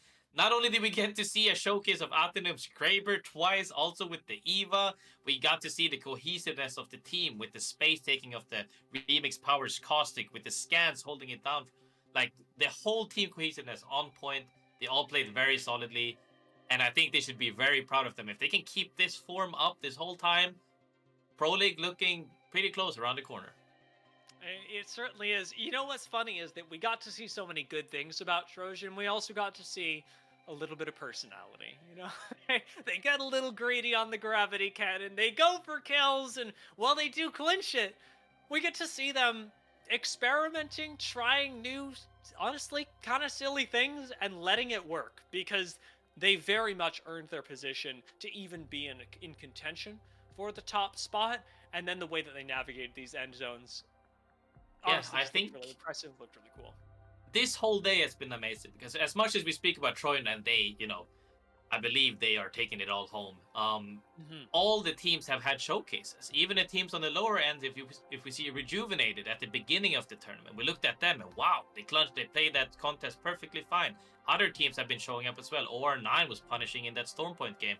We have so many games where a lot of teams have had a little bit of showcase, and as CC progresses deeper in, I hope we get to see more of these teams come back. We saw a lot of mistakes, we saw a lot of good plays. I hope that everybody VOD reviews and learns from their mistakes. And even Trojan, that had a huge pop-off game in the end, they sent into zone, almost got insta-punish and got the reset. It should not have happened. Everybody has something to learn from in this tournament, and everybody has good things to take from it as well. It was a really good day today. It's very true. It's the beauty of Challenger Circuit. But, I mean, we know that mathematically we saw it happen on our screens. Trojan still deserve their big congratulations. And so, from Challenger Circuit number 2 here in EMEA, I'm happy to officially announce that Trojan are your winners. Let's take a look at not just them, but the way that this team has gotten here over the course of the day. Congratulations to Trojan. Let's bring up those leaderboards, talk a bit about them, because Trojan's points did technically put them ahead of the competition, but it was a really close race to get here. Yeah, I think the consistency across several teams have showed up. We saw, I think the top 6 teams in the end were fighting this whole tournament. Each game went the opposite way. And everybody, and some games we saw one team take out the 4 top teams. Forbidden taking out 4 top teams. But at the end, Trojan stands tall, closing out several games, closing out so many fights. I'm not even talking about placement. I'm talking fights. They closed out like 20 fights. They closed out so many fights with the whole team play, cohesiveness together, playing well off of each other, helping each other out, and you could see it in their game style. You really could. Calm also very impressive as a team today, picking up 2 game wins. In fact, Pot won one, Trojan won 2, Calm won 2, Atlas won the other one. Okay, it wasn't Yeah. 2-2. It doesn't, with multiple teams winning 2 games, it's no wonder that they are very near the top of the leaderboards. Trojan, of course, deservedly, and you've talked about it. We saw a lot of good things from all of our teams, and I do want to appreciate the teams that made it here once again. Forbidden, Pot, Trojan, Calm, Shamani, Atlas, and NPC. No matter where they ended today on the leaderboards, this is their second appearance in the finals. They've now made it to half of the challenger circuits, and that means a lot in terms of the points that they'll get at the end of the split. Yeah, and it's all about getting those cumulative points at the end of the tournament because you're stacking points, hoping to reach the final orbits on in the next qualifier to the next qualifier. And I think that regardless of points, if we talk about that, showcasing, like, some of the teams maybe wanted to have a better showcasing and results. However, we have to keep in mind that we couldn't keep track of all the factors going into why certain games went, array, so to speak. Could it have been that some teams that might have had an easy game didn't have beacons? That sometimes that's the name of the game. RNG is definitely a big thing in this game as well. Or sometimes maybe you just didn't close out the fights. Something you can learn from this regardless of points, and I hope you learn from it going into the next one. You guys all step it up and come back even stronger. There's always a lot to improve on. Graceful, let's bring it back to us just because, well, that's the end of the competition in EMEA for today. And so we'll be moving on to North America in just a few hours. We'll be right back here in the same place, albeit with a few different commentators to help take you through the action. I want to thank all of you for tuning in today, to our competitors for giving it their all, and Graceful for your first time on the mic with me. It was an honor. First time casting, first time on with First you. time casting. First time Yeah, casting. Yeah. first time everything. And it's been a pleasure being alongside you, helping me out with everything. This whole day was amazing. I think the tournament went smooth. And I'm so thankful to be here. And hopefully, who knows, maybe more. Yeah, well, we can look forward to it in the future. I do want to remind everybody that as much fun as we had today, one of the teams that was playing was honoring one of their friends who has recently who's recently passed away. And as odd as it is to keep coming back to it, I want to end on that note because it's important that we all take a moment and appreciate the people who we play games with and who we share our lives with. So if you take anything away from today's stream outside of the incredible amount of fun that we had, remember to tell people that you love them, and well, we look forward to seeing you and continuing to build up the Apex Legends community in the next couple of days. We'll see you around.